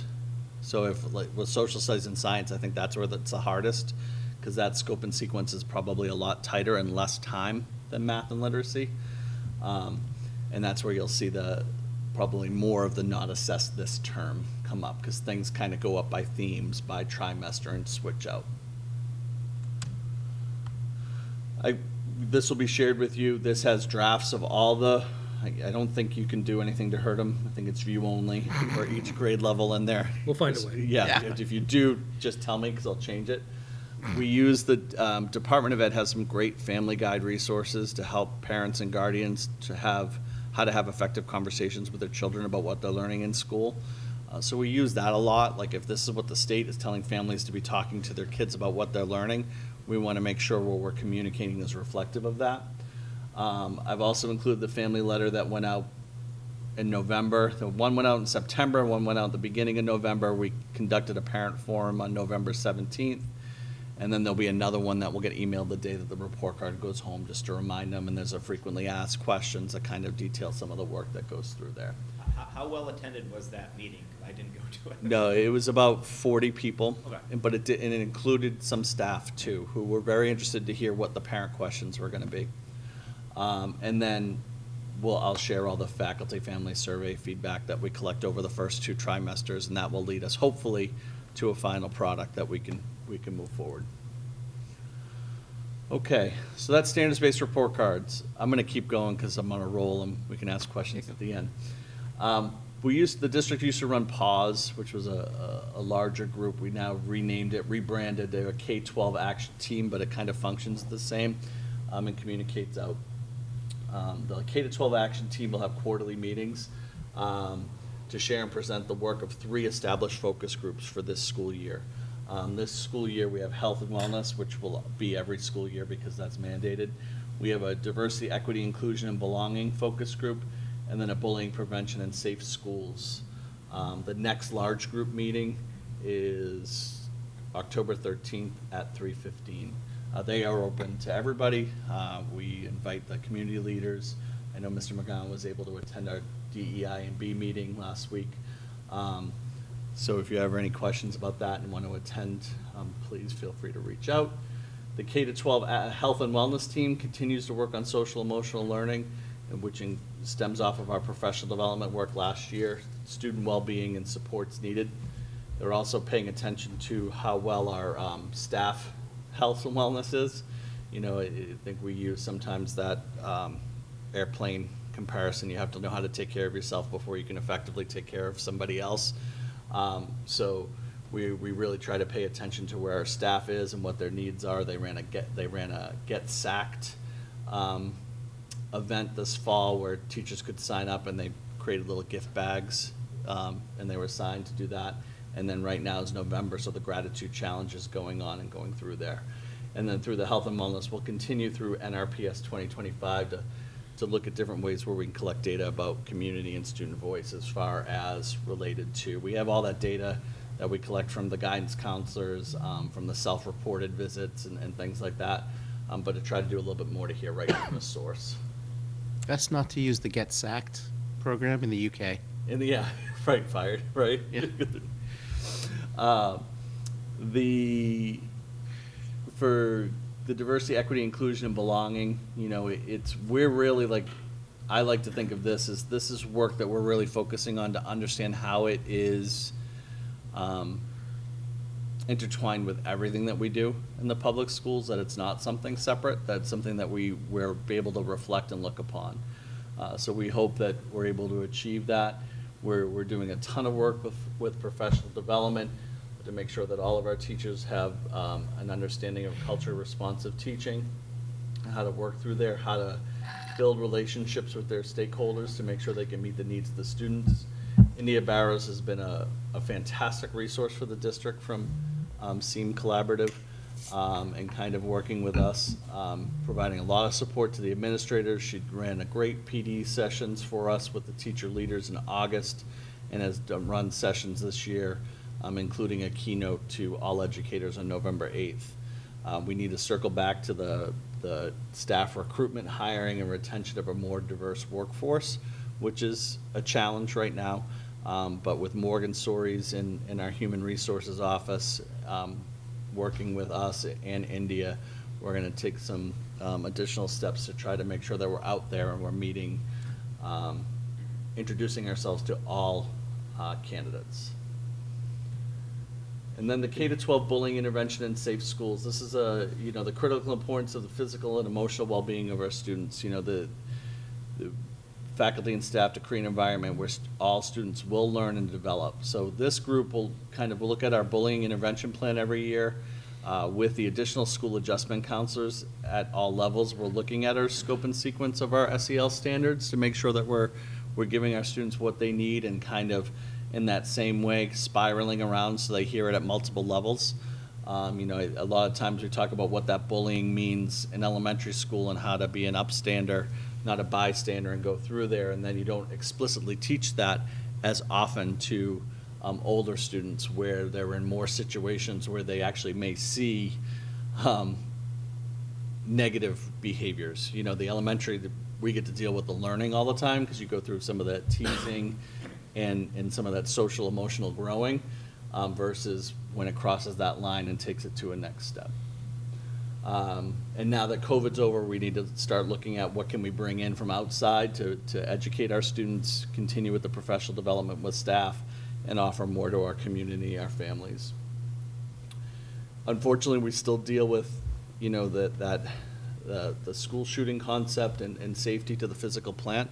So we put that in. All that stems to the SEL part as far as where that goes in. So it's that when we talk about the physical safety and the social emotional safety of our students, it encompasses all of that. But we're continuing to make sure that we're having our safety exercises with all faculty and staff, eventually a little bit more with students as age appropriate developmentally. And then for professional development, as I quickly talked about, I'm going to really go quickly. We talked about standard-based. The data analysis inquiry protocol has really made a big difference in working with our leaders, and then making sure that we continue to put in our culture responsive teaching and learning. I put the dates to be able to say that we've had sessions on all those professional development dates addressing those areas through there. Part of our new teacher induction, I did mention this last year, we have our mentoring program, which is for year one educators, which is very prescribed. They meet regularly with their assigned mentors. They meet regularly as a large group monthly with a curriculum that kind of goes over to support their professional efforts.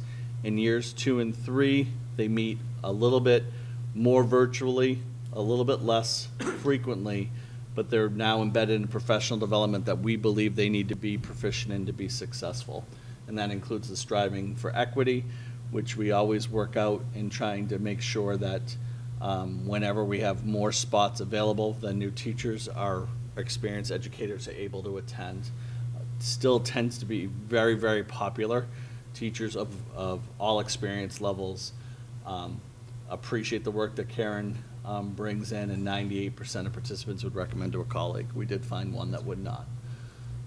Then this year, we put in a UDL professional development opportunity this is year 3 this year, and I'm trying to figure out how to make it a little bit more choice in how they can achieve it in 2 and 3, because the flexibility of the scheduling, there's a cost associated to offering these PD sessions.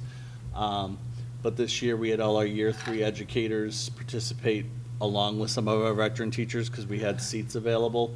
It's a 15 hours of professional development, including a final project that will be then work that we can share with NRPS faculty as resources for them to build their professional practice. It's with Emily Pat, who, like India Barrows, works with SEAM and has done a lot of work with the district. But we felt like this was really critical to make sure that our teachers are getting a deep level of understanding of UDL and have to practice actually creating the lesson plans, the units that go along with it, to make sure that they're capable of doing that before being assigned professional teacher status in North Reading Public Schools. So for us, for me and my office and the work that I do with leaders is we're keeping NRPS 2025 pretty close, looking at, seeing where we are, to be able to keep moving. Curriculum development, we still have relatively new standards in arts, world language, and English language learning. We are looking at considering one of the things that the state is really putting out is that the importance of high quality instructional materials. We are a district by far that uses our standards to drive our instructional planning and coherence. We have some box curriculum that we use as a skeleton and a backbone, but a lot of the work that we do with has to do with the work of our teachers and then their ability to plan and share with one another and create that scope and sequence, which is great. When we talk about science of reading and early literacy, there's a bigger push to make sure that there's a little bit less room for going too far off that design path to make sure the student learning, and that way when you find weaknesses, you can understand the parts of the curriculum versus some of the decisions that professionals may make. And that would continue to be with our data analysis and work that we continue to do to help educators write good student learning and professional practice goals. I think that's it. Done. Questions? Wow. It's a good exercise to go through some of the things that you do. You get excited because there's so much great work going on every single day, but when you have to kind of put it into work, it's exciting. You know, the only question that I'll ask, and I know we talked about this before, but with the new report cards, it's been a while since we did a change, and I know that standards are frequently changing. What is the goal in the future for like how often we'll update them rather than waiting 20 years and then doing a complete overhaul? I mean, is there a goal going forward? Yeah, that's a fair question. I think the biggest thing that when we shop this work, or for me to understand that I don't, and Dr. Daly may be able to share more, is the cost that's associated with it and the student management system and what that work is. Because it shouldn't be that hard to tweak, but what we did was a lot different, so I wouldn't recommend doing that too often because the amount of work that goes along with it and trying to calibrate and kind of do that work, you have to give a little breathing room to it. But I think small adjustments may be needed from time to time that were challenging, but we were able to do in the past. I'm curious when we go into negotiations with the student management systems and what that looks like and to better understand that process. Yeah, I'll just say it's one of those things that you don't want to change it too often either because it's a comparison, right? So you want the grades that this student got to be somewhat comparable. So it's not something you want to change all the time, but at the same time, the standards changed in 2012. They changed again in 2017, and it's taken us a few years here to kind of get it on, and that's a huge undertaking. And I know how much that is. This is my opportunity as well just to thank, in addition to everything you just saw here that Mr. Kleen's involved in, he's also, as the assistant superintendent, involved in all the major decisions that we troubleshoot together. And so, along with Michael, doing so many things to help lead our district. So it's great to have it all here, but when you step back, you say, we're really doing a lot. We do a lot. There's a lot going on. Sometimes it's slow, but Yeah. it's a lot. It's good work. Outstanding. Other questions, comments? I was going to ask, so if I'm remembering correctly, all the details, I'm definitely not remembering all the details, but there's been some modifications to the curriculum leadership with more time available for those leaders to focus on that portion of their of their job, and I'm just wondering of all those changes, how that's impacted. I'm kind of, feels like I'm setting you up, but, for an easy answer, but, have you seen the impact of those changes, I guess is? Well, there really wasn't additional time added. It was delineated differently, so some of the day-to-day stuff might actually be considered less, especially at the high school level. But things that we did achieve that we've gotten a lot of mileage out of is a retreat day with them in August, which is a great time to go ahead and look at the goal setting and the work where they are, and then get their feedback on where they want to go, and the cycle work. And then for me personally, it's finding the time to meet with, I've done some K-12 large group meetings. I've done elementary, and I've done 6 to 12, because the elementary, they need to collaborate together because of the 3 schools where it sometimes works out differently. Some of the stuff I enjoy the most, it's just the hardest to achieve, is the one-to-one time, to really get down and talk about where they are and what they need, where they represent their department and their school closely, so I can take copious notes with that. So time is always a challenge, and you could always use more of it, and they always need more to do their day-to-day work too. You know, the way quick. For sure. One of the biggest things we're going to focus on in the budget is the positions that we've had in there for several years, which are the K-12, 6-12 kind of STEM and humanities that would come under Sean with his guidance, and really lead us forward, because those, as Sean mentioned, some of the teachers have gone back to the classroom a little bit more, but they're also doing more during the summer to lead their own departments, but we really need that other layer to help. Those are what we're going to be advocating for in the coming months. You're going to hear a lot more about that, so. Thank you, Mr. Colleen. Appreciate your efforts and the update. We don't have to approve anything in this, right? Not at this time. Okay, school committee goals. We're going to go back to that really quick. If I can maybe just outline very quickly for everybody. That we worked on this. Want to start with if there's any questions or changes on this, and then and then we can maybe for each action have 1 or 2 people assigned to it. Just a couple quick notes on that. Number 1, we can't have 3 or more, because then it would have to be a posted meeting. So I think the idea is to do a subcommittee at most. Number 2, some of these goals aren't going to be met in 1 year. Some might be pretty simple. Some of them are just starting the ball rolling, and so, you know, when we evaluate ourselves on them, understand that, like, if you take on the kindergarten and pre-K role and you don't have free pre-K by the end of the year, you didn't fail in your role here. Right. You know, and some of them there might be eventually, you know, a larger meeting on that, you know, or some reach out to the community on it. My only question first on the goals, it seems like under leadership and governance 1.2 and under family and community connections 4.3 are basically the same goal.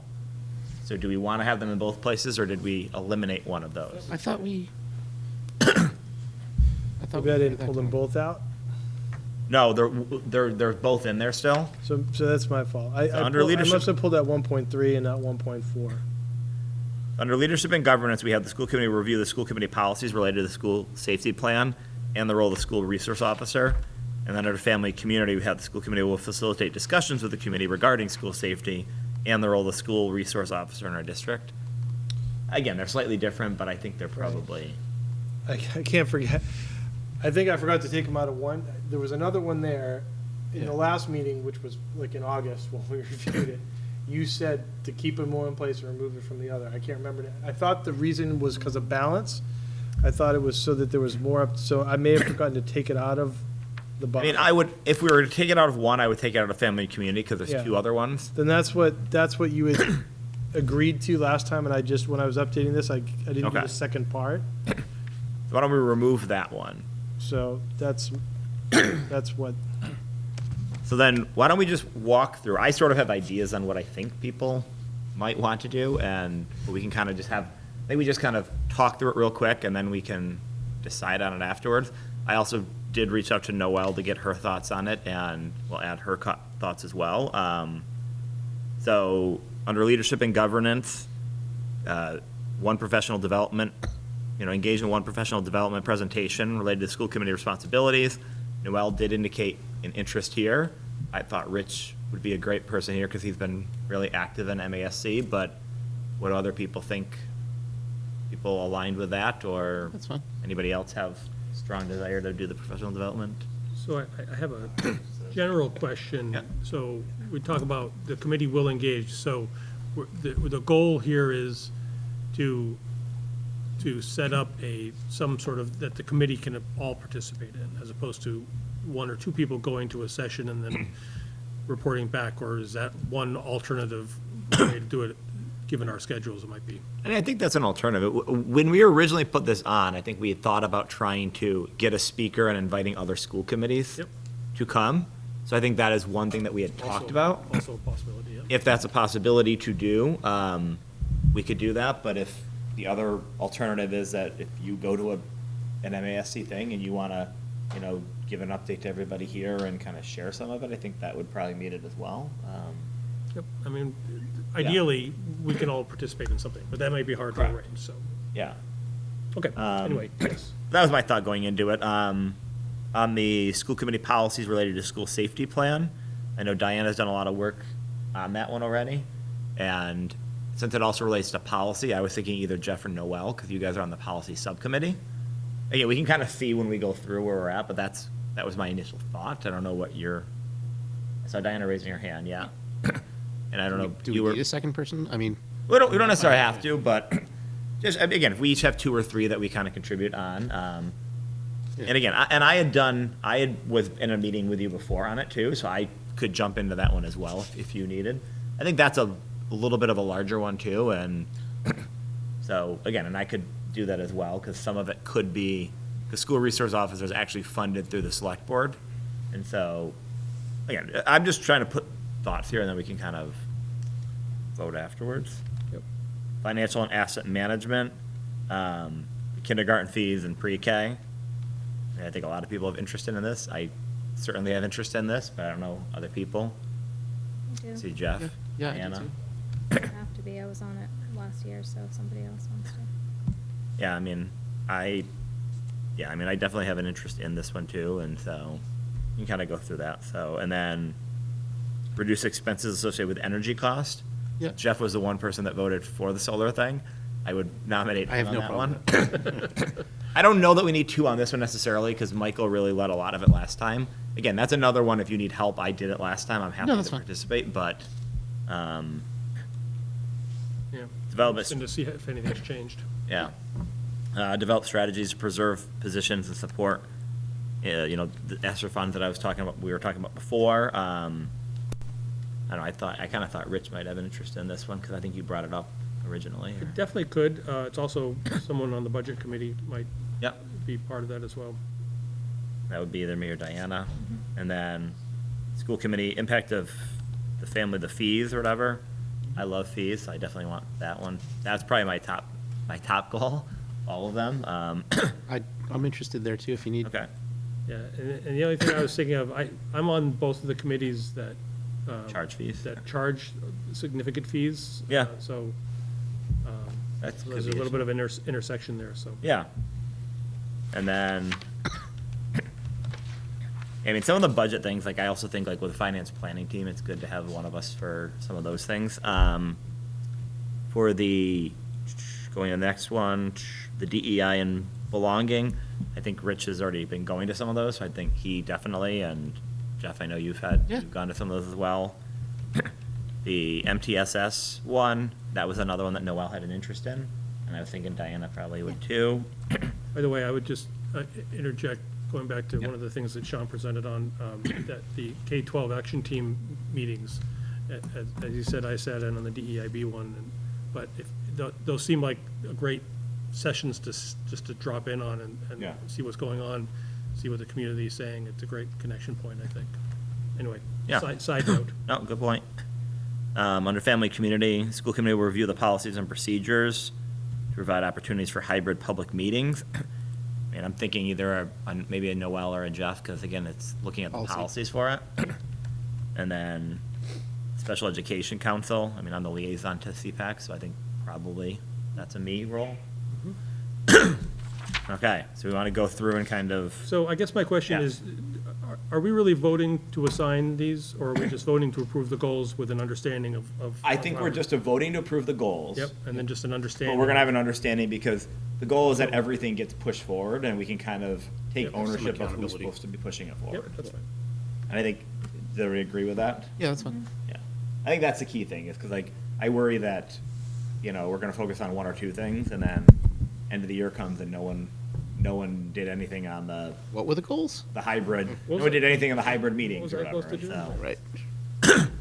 So then, so the goals I think look good overall in terms of the leadership of them. Do we want to say, so for professional development, Rich and Noel? Okay. You good with that one? Does someone want to keep track of who has how many right now? I mean, as long as everybody has. Yeah, I mean, a couple, it yeah, a doesn't few of matter. them. I don't care if I have. School committee policies related to school safety plan. That was going to be Diana and, I'll do it too. you want to do it? Yeah. Okay, Diana and Jeff. Kindergarten fees.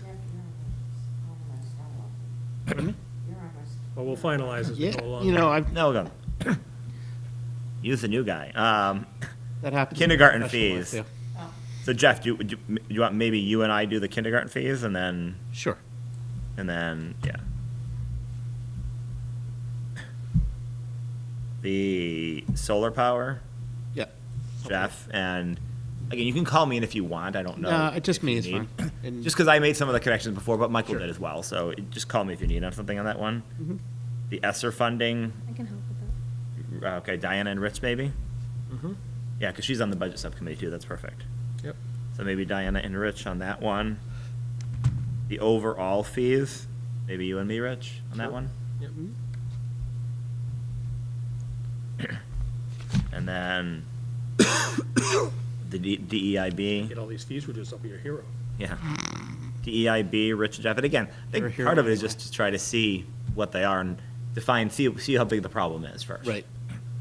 So maybe Rich Yeah, I and think Jeff. I think it's a big data. Anyway. Yeah, I Yeah. agree. Yep. The UDL and MTSS would be Diana and Noel. And then the policies and procedures for the hybrid meetings, Noel. I don't know if Jeff wants to do or not, but I like, think I've got a lot. okay, Noel. Yeah. I'll do CPAC, and that's it. Yep. Perfect. So, you want to have a motion to approve the committee goals for this year? Sure, I'll move that we approve the school committee goals for 2022-23 as written, with the exception of, we will delete 4.3. Have a second? Second. Okay, we got a vote in a second. All those in favor? Aye. Opposed? Passes 4-0. Thank you very much, and perhaps we can try to maybe have since we're trying to get these done by April, maybe have an update in late February, early March, just to kind of Sure. keep ourselves honest on these. Great. Now the really exciting part of the meeting. Okay, we go to minutes. Hold on, it's scrolling. I actually read them all the way through this time. I got a couple for you. Not that I don't every single time. I move to approve the open session minutes for October 3rd, 2022, as written. Second. Any discussion? All those in favor? Aye. Opposed? Passes 4-0. I move to approve the executive session minutes for October 17th, 2022, as written. Second. For discussion, the only thing I noticed on the executive session one, we put notes about two different reasons, and we only had one as the reason to go in. Should we add in for the purpose of discussing potential litigation to that one? I think we did all three. There's two different executive sessions. The first one, there was, well, I don't want to talk too much about it, but like, the October 17th one, there was, and in the meeting notes, there were two different things we discussed, but the reason for going in only talked about one of them. I think we should probably add to it for the purpose of discussing potential litigation and in addition to the one that's listed. I see what you're saying. Okay. Just because if someone's going to look at the open meeting or whatever, I think we should be accurate on that, so That's fair. if we can add that. So on the 17th. The 17th executive session, And in the. and then in the open session blog as well, blurb as well, correct? Okay. Both of them, we should add, because there were actually two different things we discussed in executive session. Okay. So the additional one that's not on there is potential litigation.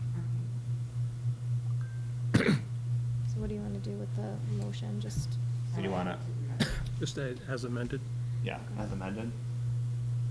I move to approve the executive session minutes for October 17th, 2022, as amended. Second. Okay, all those in favor? Aye. Aye. Opposed? Unanimous? Oh, sorry, 4-0, not unanimous. And then the same thing on the next one, because there was a mention there as well. I move to approve. I guess so, but it's not all of us, but, It is. and then the only other change on this one before we even make the comment is you have CPAC as CPAC. It's SEPAC. It's an abbreviation, so under the, Different CPAC. when we're talking about the, it's at the end when we were doing the updates on subcommittees. Okay. I mentioned CPAC, and it should be SEPAC. It's an abbreviation for Special Education Parent Advisory Council. Instead of, I was thinking of the thing I have to wear at my. Yeah. I relate to that. Yeah. I move to approve the open session minutes for October 17th, 2022, as amended. Second. I need more discussion. All those in favor? Aye. Opposed? Passes 4-0. And I'm just Yes. Yep. verifying that on, the open session has two amendments. The. Correct. Motion and the. Correct. Yeah, the motion for the going into executive has two reasons now, and the CPAC is just SEPAC.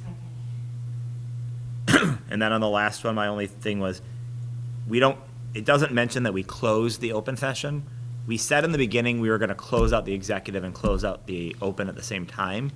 This is more of a question for you. Do we have to put that we close the open session as well? Yes. Okay, because that wasn't noted in there that we closed. The executive or mine? Because we only had an executive session. We This is for opened the November on the 17th? for the on November 17th. Yes, you need to do a closing motion. Okay, because there's nothing, it just says that the executive session closed at whatever time. So the motion Should say included, the motion said. we The would motion not be included doing both that. of them closing at the same time, so I think there just has to be a note that we close the open session as well. Okay. So Mr. McGowan offered a motion to conclude the executive session and And- to conclude the. Open session. The open session. Okay. Yes. Yeah, I don't think so, but No? we can go back, because, have to or because not? the motion was that we. The original motion We were not was, yes. coming back to open session. That's true. So that it's different, I think. Okay, I wasn't sure, it was more of a question, literally, I just didn't I know. don't see it, so. Yeah, I write these. So Yeah. the executive session was, I'm fairly sure that because we said in the motion that we weren't coming back to open session, that's That we why it's don't gonna have to- look a little different. But I didn't know if we had to Makes sense. officially close it, say that it was closed at a certain time, no? Yeah. Okay. Yeah. It was just a question. We're gonna do it again tonight, because we're gonna make a motion to go into executive, And we're then- not coming back to open session. So Right. I don't think we're gonna, Tonight we are? Oh. we are, Is that posted? Yep. it's posted. Anyway. Okay, If so you- then there's nothing there, so. Not too tired, yeah. Do we have a motion? So we're not changing anything. So let's talk about this for another 10 minutes. Don't have to change anything. I move to approve the executive session minutes for November 17th, 2022, as written. Second.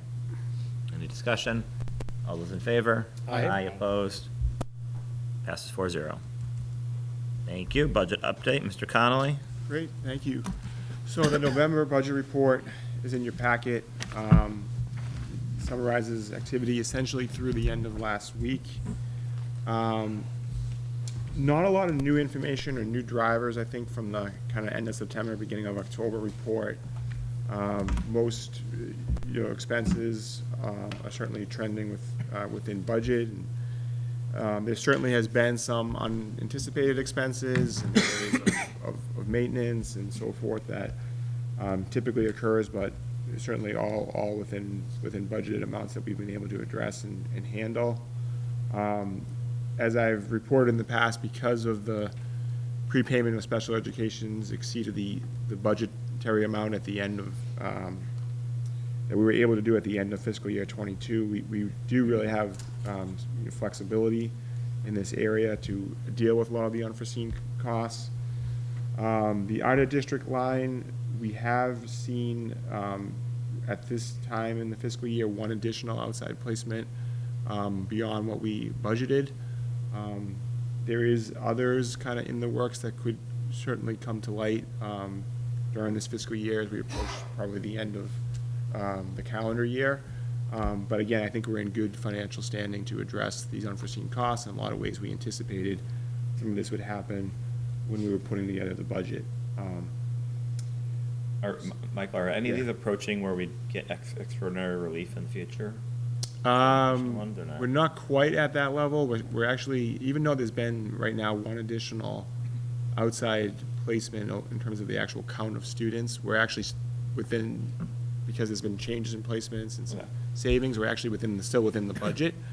But there are a couple other costs that I do anticipate will come up, and that will, but right now we're not, but I think it's something we'll keep an eye on. The food service program is performing well, certainly through the first 3 months of school. We're seeing a lot of participation in the food service program, so that's certainly been a positive. Certainly the free meals have certainly helped that. But again, I think we're just in solid financial standing, where we've been able to address some new costs, and in terms of expenses and payroll accounts, we're really within budgeted lines at this point in the year. We have seen the need to appoint some long-term subs and address some leave of absences, some that have come up kind of quickly, but we've been able to do that. And I'm not seeing right now that the substitute budget will be kind of in the negative. We're still within all budgeted amounts, but certainly we'll watch that line. We are starting to increase our on-call substitute pool, which has been good. You may have seen an email from me. I reached out to the community with some open positions that have kind of been open for a little while. Substitutes, van monitors, van drivers, support, and kind of the extracurricular positions were all positions that were posted, but we're starting to see applicants for those and starting to increase our pool, which is good. But overall, I think we're in solid financial standing, so there isn't one more report about student activities, but any questions on the general fund financial report? My only question was just on the lunches. I know that earlier this year, since there was such an increased demand, there was a post on social media about some of the last lunches were running out of options. You had mentioned previously that supply chain, delays were hurting that.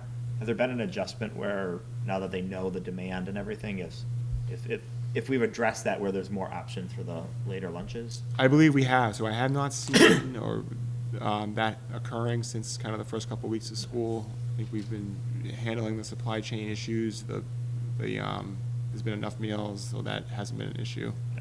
Yeah. No one was going hungry. It was just the option. The options, correct. Okay. Yep. Thank you. Any other comments or questions? Okay. And, activities? So the student activity Q1 report for fiscal year '23 is included in your packet. This does reflect activity from July 1 through September 30th. So you are looking at certified reconciled quarterly account balances for the 5 schools. I've also included a listing of active sub-accounts in the middle school and the high school. So as is required by our policy and our manual, we do need to take a vote. There is a recommended motion this evening that does just approve all of the listed activities that are included in the report at the middle school and the high school. And this is a requirement that went into effect about 5 or 6 years ago with student activities, that this annual vote does occur. So we typically do it around this time when the Q1 report is submitted, because then we kind of know what activities are running. So that is a motion I will request this evening. But I do think this process is going well. We are going to be having the accounts audited.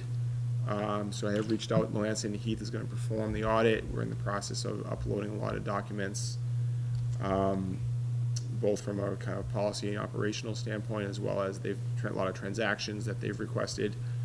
So it's funny, most of this audit so far has been virtual. We have kind of an online shared portal, and we're uploading and they're reviewing and they're coming back. So I think they will come out and have a visit, but the middle school and the high school accounts will be audited this year by a CPA certified firm, which needs to happen once every 3 years. So this is an audit year for us.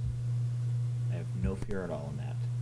Like, I think, I mean, honestly, like, all joking aside, I think, you know, the financial budget that you set and the, you know, the protocols that you have is one of the best things we have going here. And so we see on the MASC listserv, people are asking about how to accept donations, like what information is the school committee entitled to? Like, I mean, it's just amazing how tight you keep it, how great you are at providing this information. So thank you. I'll say it again. We're used as the example. Yeah. We're used as the Yes. educational example. Thank you for that. Yeah. So, Although I was at a session at the MASC conference on financial oversight outside of the budget system, and I always come out of those like, you know, nervous. But I realized I don't have to be nervous. It's good. any comments or questions on the student accounts? Can somebody read the motion? Sure. I move that the school committee vote to approve the list of active student activity accounts at the high school and middle school for the 2022-2023 school year as presented by the administration. Second. Okay, any discussion? All those in favor? Aye. Aye. Opposed? Passes 4-0. Staffing? Go ahead. If I could just add one thing, there is no staffing update. Mr. Buckley, your question about circuit breaker just Yeah. made me think, I don't think we've mentioned, we did write a letter, Michael worked on it, and I sent it to local legislators about the proposed increases to special ed that. tuitions. So I just don't know if we mentioned it here. No, we didn't. So I just wanted to make sure that that was clear to everyone, that we did that. There's a proposed 14%, I believe, 14%. which is Pretty a very significant. steep increase. And there's also some questions about funding rates. So this is something that multiple districts are working on to try and lobby and talk about what the impact would be on districts. So we, Did you say 14%? Yeah. yes. Yeah. Yeah. Yeah. So that could have a significant impact to us. We estimated around 350 to 400,000 Yeah. might be the impact of that to our district. And that's, Yeah. so I don't know if there's anything. Yeah, no, else to that's what you said. So it's pretty significant. That's sizable of an increase all in one fiscal year to have to absorb with any district would be significant. So there was, as Dr. Daly presented, conversation around his association with the superintendents, my association with school business administrators. So we are, most districts are signing on to a letter into their state representatives and to try to lobby for assistance here, and not to make this happen. It would be a pretty significant financial impact. Did you hear any response from your letter, or do you have any updates on at the state level where that's going? I don't, we did receive response that it was received, Yeah. and thank you, and there may be more questions coming. No updates in terms of, about where that's going. But we are continuing to put together some data to keep sharing out. This is, even today, there was a multiple district kind of effort to Yeah. try to do some projections that we're gonna work on this week, so. It also calls out that, I saw in the transcript this week about, monies that are coming to North Reading and, through our state representative. And, in the past, there's been a lot of support by our state representative for the district needs. And in the recent batch, I don't think there were any allocated to the schools. And so it's another thing to just think about if there are specific projects that we have that we can, advocate for. It's something, we have a good relationship with our state rep, which is nice. So we should, we'll sign that to the legislative rep. So. Okay, no staffing update, bids and donations. Handful here. I move that the school committee vote to accept with gratitude a donation in the amount of $200 from the Hood School Parents Association to help fund the first grade transportation to the library, police, and fire departments. Second. Any discussion? All those in favor? Aye. Aye. Opposed? Passes 4-0. I move that the school committee vote to accept with gratitude a donation in the amount of $100 from the Hood School Parents Association to help fund STEAM Night at the Hood School. Second. Any Any discussion? All those in favor? What is Aye. STEAM night? Oh, aye. Science, technology, Not steampunk, it's just No, STEAM. Science, technology. Engineering, Engineering, arts, art. and math, yes, STEM, I knew. STEAM, I didn't. Okay, It's STEM with the arts. with the arts. gotcha. Okay, we have a motion, we have a second. All those in favor? Aye. Aye, opposed, passes 4-0. I move that the school committee vote to accept with gratitude a donation of $25 from Mr. and Mrs. Tim Howland to go towards the field hockey program at the high school. Second. Any discussion? All those in favor? Aye. Aye. Opposed, passes 4-0. I move that the school committee vote to accept with gratitude a donation of $3,048.01 from the Little School PTO to help fund a Sphero Bolt Power Pack for digital learning classes. Second. Any discussion? All those in favor? Aye. Opposed, passes 4-0. Some of these are being made up, guaranteed. You're just lucky that I'm not actually, I would jump in on these second ones just to mess with the recording secretary every time. One of the elementary. Come on, Diana, you gotta jump in on one of these. I move that this, Time. some of us are team players, you know what I'm saying? And some of us harass our niece, because. Yep. I move that the school committee vote to accept with gratitude a donation in the amount of $560 from the Middle School Parents Association to help fund the 8th grade Harold Parker State Park field trip transportation. Second. Any discussion? All those in favor? Aye. Opposed, passes 4-0. I move that the school committee vote to accept with gratitude a donation of $500 from Adrian A. Gasper and Company LLP to help support DECA club membership dues at the high school. Second. Any discussion? All those in favor? Aye. Opposed, passes 4-0. I move that the school committee vote to accept with gratitude an in-kind donation of robotics products valued at $4,000 from Rebecca Mikulski, Senior Brand Manager for Amazon Global Robotics. These robotics products will be used in the robotics classroom and for the robotics club at the middle school. Second. Any discussion? All those in favor? Aye. Opposed, passes 4-0. Amazon Robotics has always been supportive. I'm gonna sneak one in and see if I can just fake it. See if Okay. anybody notices. If you give the money, we'll put it on there. Yeah. Just say it. Write a check and it'll get on there. For think whatever I'll- purpose you want, Jeff, we'll take your money, so. That was the last one. It's fine. Has to have 4 digits before the decimal point, though, so. Okay, subcommittee updates, finance planning team, back on October 21st. I'll let you do that. I think we just were mainly talking about the septic project and just overall on how the budget's gonna be looking. The one thing I think we should announce here, because people didn't know, the town did lose the finance director. She took a job in another town, so we are currently with an interim finance director, I believe, and I don't know what that will mean for the future. I mean, Liz, I'll just say on the record, I appreciated, the work that we did, the relationship that we had with Liz. I mean, we've always had a really good working relationship between the municipal side and the school side, and so Liz was a big part of that for finance planning team. She put together the spreadsheet that kind of showed all the revenues and all the projected expenses. She did the laboring oar on a lot of that, so she will be missed. I don't know what the impact will be for this year, but hopefully we will pull through that. I'd like to second that, and Michael and I have worked very closely with her for many years, and she was great to work with. I think that there's some folks that have worked very closely on this on the town side that have stepped up to fill in. Michael's said that we've had good communication, and we're able to keep moving forward. So. And I know Mr. Gilberto reached out to me to tell me about the change, and he mentioned that Michael Connolly had already volunteered to help if they need something here and there as well, and so appreciate that. But the only real update I have on finance planning, I guess. We didn't have the most recent meeting. Athletic subcommittee, Mr. McGowan or Ms. Petwell? No, we talked about hockey. That's what I remember mostly. We have some low numbers in terms of hockey participation. We have high numbers or low numbers? Low. Low numbers, seeking an 8th grade waiver for hockey. And this is for the boys team that we Boys have. hockey, The correct. boys is just fully North Reading, and the girls is still a combined one, correct? Correct.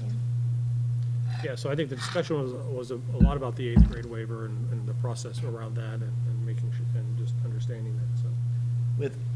I don't want to go too far down this road because you guys are on the athletic subcommittee, but two quick things. Number one is hockey concerns me more than some of the other sports because it's a very physical activity, and 8th graders playing against seniors is very concerning to me. Looking at that, like, size, all of that, because of that. Yeah, I mean, that would be very concerning to me. And then, I mean, I don't know if this is just an aberrational year, if this is something that is coming through the ranks, because I do know the hockey's odd that, like, a lot of the top players actually go to private schools.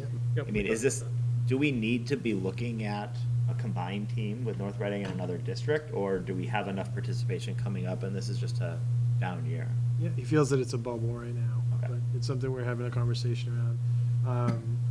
We're also looking, this didn't come up at the meeting, but we're also talking about wrestling, which is Yeah. similarly, but with wrestling, it's a little different because you're within your weight class. So Right. that was one of our concerns, was that, any parent that is involved needs to certainly know that this is what's happening, and whether there are other 8th graders that are playing throughout. I don't believe there's a ton of 8th graders that are going out, but that was a concern that Dr. O'Connell shared as well. We always involve everyone in these conversations. But we are trying to have a program that will survive. The numbers are low, and it's also, we have to make sure that we have all the positions we need, all the players that we need to. Yeah. I mean, because just hockey overall it can be a dangerous. I mean, all sports can be dangerous, but like it is dangerous. It's a physical sport, for sure. Yeah, and if you're short and you're tired and you're doing longer shifts and more shifts, like, I just want to make sure that if we can't let the pride of having our own team stop us from doing what's right for the kids. So if there are other districts that are, want a hockey player program that don't have it or something, I just want to make sure that we keep that as an option. That if we found another neighboring district that was looking for a few players to place, maybe that would be a solution for the future. But Yeah, I think Mr. Jones is always on the lookout for all those pieces. So. We also did a lot of updates on the different projects that we talked about, the baseball turf field, the baseball field, the turf field update. There's a conference coming up addressing hate in sports that several people are going to go to. scoreboard that's on a boat somewhere. Scoreboard. So I actually spoke to the vendor today, believe it or not, because I hadn't gotten an update at the time of that meeting. But they said it should be arriving potentially by the end of this week or beginning of next week. And they did say that as soon as it arrives, they would send an install crew and get it installed That would be awesome. shortly thereafter. Next time, pay for Prime. So. Yeah, we didn't notice the scoreboard at Thanksgiving game was working. Nobody noticed. And the emergency board wasn't working either. So it was the best guesstimate for times. And believe it, and then actually the poles and the netting for the baseball should be arriving too by December 5th, is what I was told today. The baseball field, the infield looks Yeah, amazing. very good. After that meeting, I walked down and it looks great. We talked about, Marty Tilden was talking about how we're going to have to be careful about who we allow on that, because it has there's specific rules about, what things you're typically do on a baseball field, like dig a hole for the pitcher in the mound, you can't really do, you have to treat it a little more carefully, but it looks great. It's really amazing. It looks professional. It looks unbelievable. Yep. Yeah, it really does. Or just to be careful not to become Jerry and Mel, who were constantly like walking around the premises of the schools. Like they would literally just walk around. These the afternoon schools. meetings, I love to park down like over across the street and walk up, because it's the only exercise I get during the week. So. You have to be on a rotation to make sure no one goes on the field. Fine that's Arts it. Subcommittee update? Fine Arts Subcommittee, yeah, so we had again, a very high number of topics. We talked about the update to the kiln and, the various events coming up. We talked about police and fire details in relation to outside events outside parties using the fields, and maybe there was some lack of consistency there in terms of making sure parking rules are being followed. We talked about the screen update in the PAC, sound system updates, and then we had a really good discussion with Andy Dexter about the visual arts program and all the work they've been doing, both with great student work that's appearing in the hallways now and that is making its way online as well. And we heard tonight it's down in the library as well. And a really excellent discussion about his discussions I find really rewarding about as they work through the standards and how all that work is going, so. I believe you said it was the best conversation you've had as a school committee member or something like that. It was great. It was in the sense of being the kinds of things I'm really, Yeah. really interested in. I take great personal offense to that. It was a great discussion. Yep. I will say, I did speak to the police, the fire chief about the fire detail, and it is something that, I think the event that came up was one that they didn't realize was going to be as big an event, not the police and fire, but the folks hosting it. And so it's something certainly that should have had at least a police detail to make sure that people were parking appropriately. I think what happens is people, when there's spillover from the field, they just start going up the hill, and they don't know they might not even know there's a parking lot at the top of that hill, that's where they should be going. So when you start parking along the side, it becomes an issue. So we'll definitely make sure that's clear moving forward. It wasn't a school event, it was a. Yeah, it was a totally outside event, yeah. But we'll work with those folks. I mean, just three quick comments or questions on this. Number one, should have said this when the Notorious was here because they overlap with Maskers, but we didn't have a meeting before, but the haunted playground was very good. I'm assuming it was well attended. I hope, I mean, it seemed like there was a lot of people there, but just want to call it that was really good. Second, Pippin, looks good, and just hope that I just worry when I looked in and I saw people like hanging from the ceiling. I'm like, just worried about that. But then, question on the fees: do we see with the higher fees? Do we see any participation decreases in anything because of that, or do things seem to be consistent? I haven't heard any hard numbers. I certainly don't. Based on what we're seeing about participation in all these activities, I don't think we're seeing a meaningful thing. But I don't know if there's any anecdotal feedback on it. We've had a handful of questions. We are working, part of what we talked about in our DEI group is coming up with a parent survey, and that's a place where we might be able to work in a few questions about this, because it's difficult to understand if someone didn't do something, but we haven't seen numbers go way down or anything like that. Yeah. And the people that are, again, it's that balance of the opportunities and people, we're having the winter percussion, we're having the a cappella group at the middle school, which the numbers are very high, and this is able to support those programs and offerings. And I would say, as we initially look at that topic, it's not about, right away, it's not about, oh, well, we need to cut the fees. It's about how can we make sure that those who are struggling to afford the fees are afforded those opportunities. Yeah.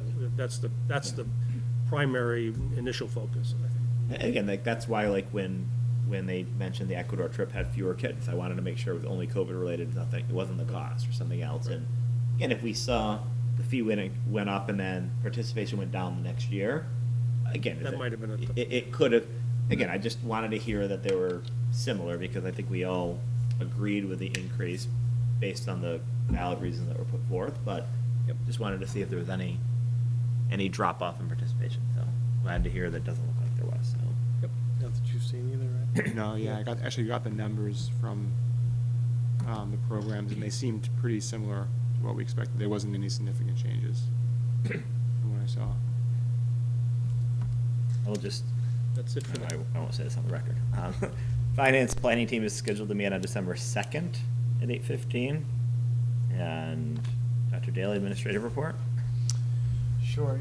It's always good to have so many things covered as the night goes on, because most of these have been addressed by other folks.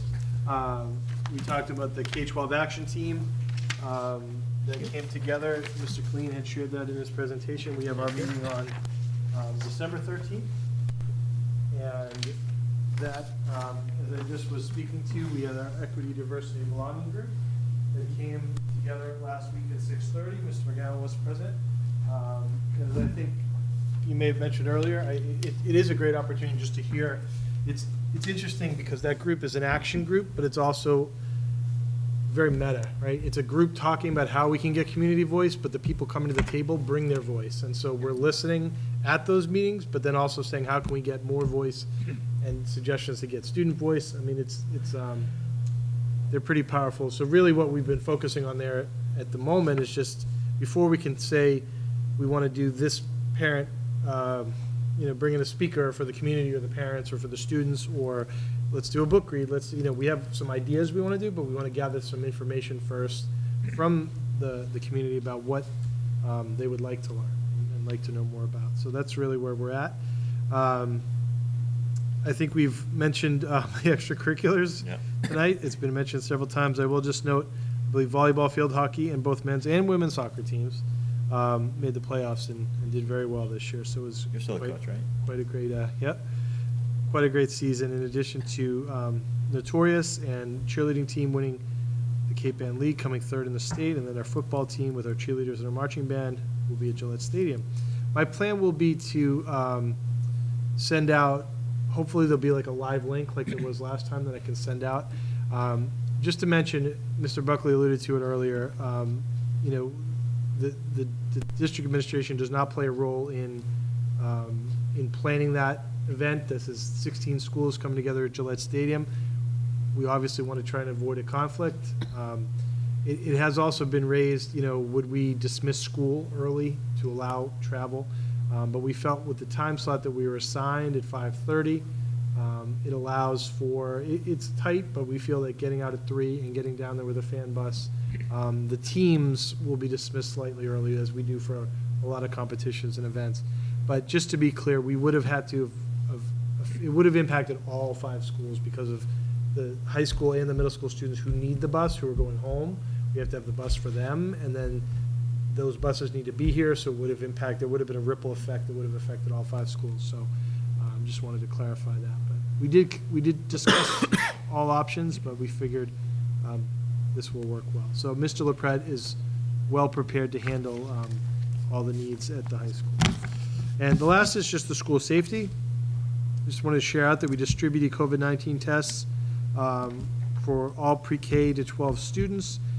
The suggestion, the recommendation was to take a test before you come back following Thanksgiving, and you'll be able to do that again following the return from the winter break.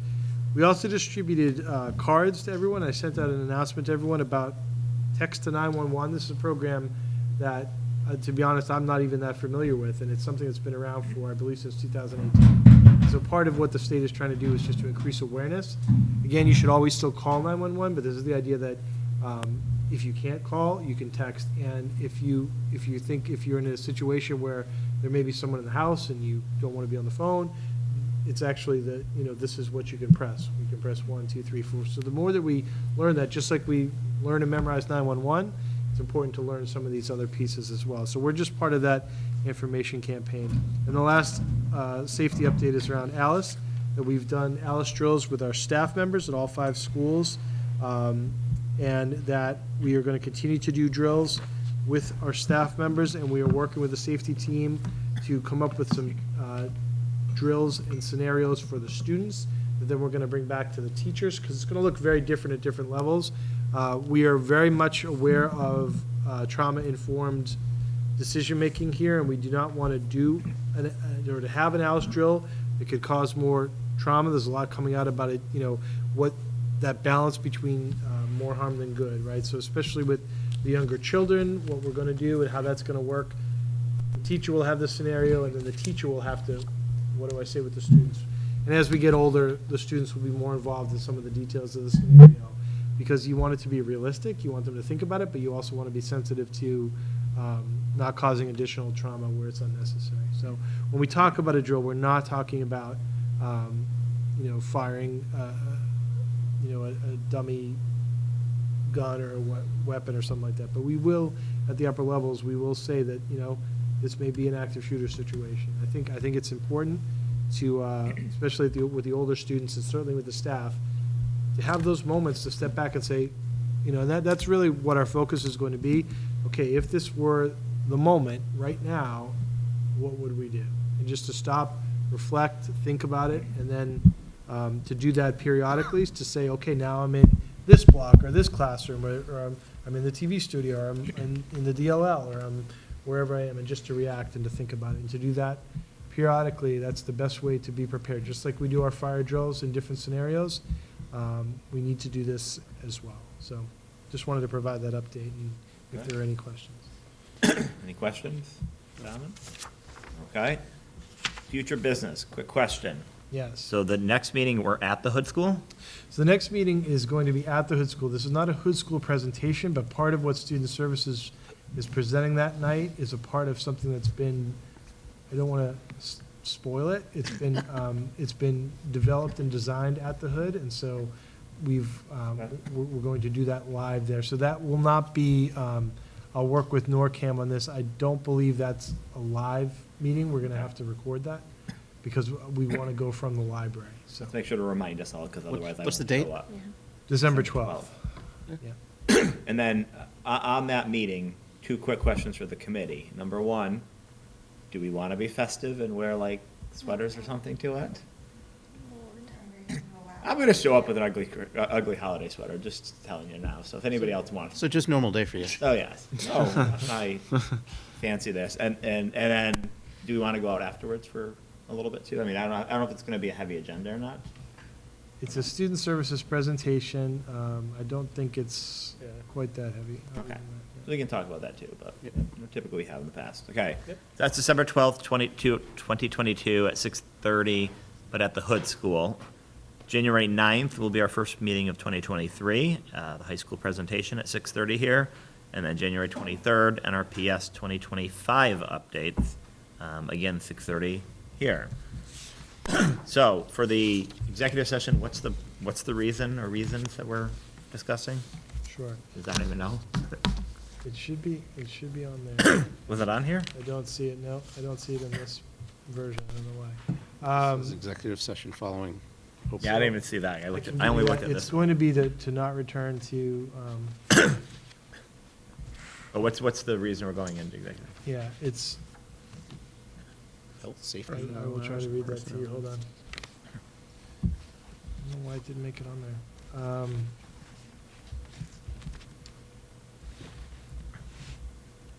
I will note that we had technical difficulties tonight, so I thought we were going to be able to scratch that hybrid meeting goal off there, but Yeah.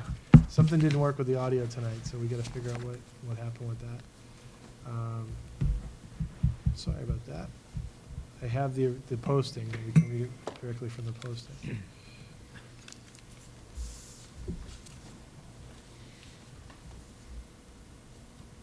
And then the motion will be to not return to Yep. open Yep. session.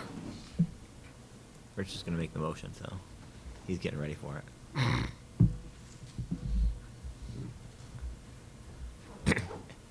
She doesn't like when I actually read all the minutes.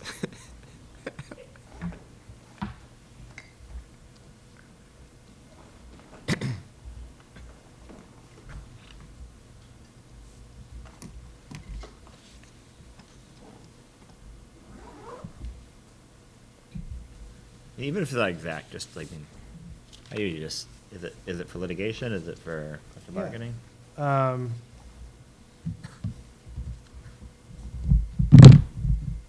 It's for personnel matters. Mm. I'm just noticing. Okay. So can I entertain a motion to go into executive session? The purpose. I move that we go into executive session for the purpose of discussing personnel matters, and that we not return to open session at the conclusion. You can make that more eloquent later if we need. Second. We have a second. We have to do a roll call vote for this. Rich? Aye? Jeff? Aye. Diana? Aye. I'm an aye as well, 4-0. Thank you, everyone.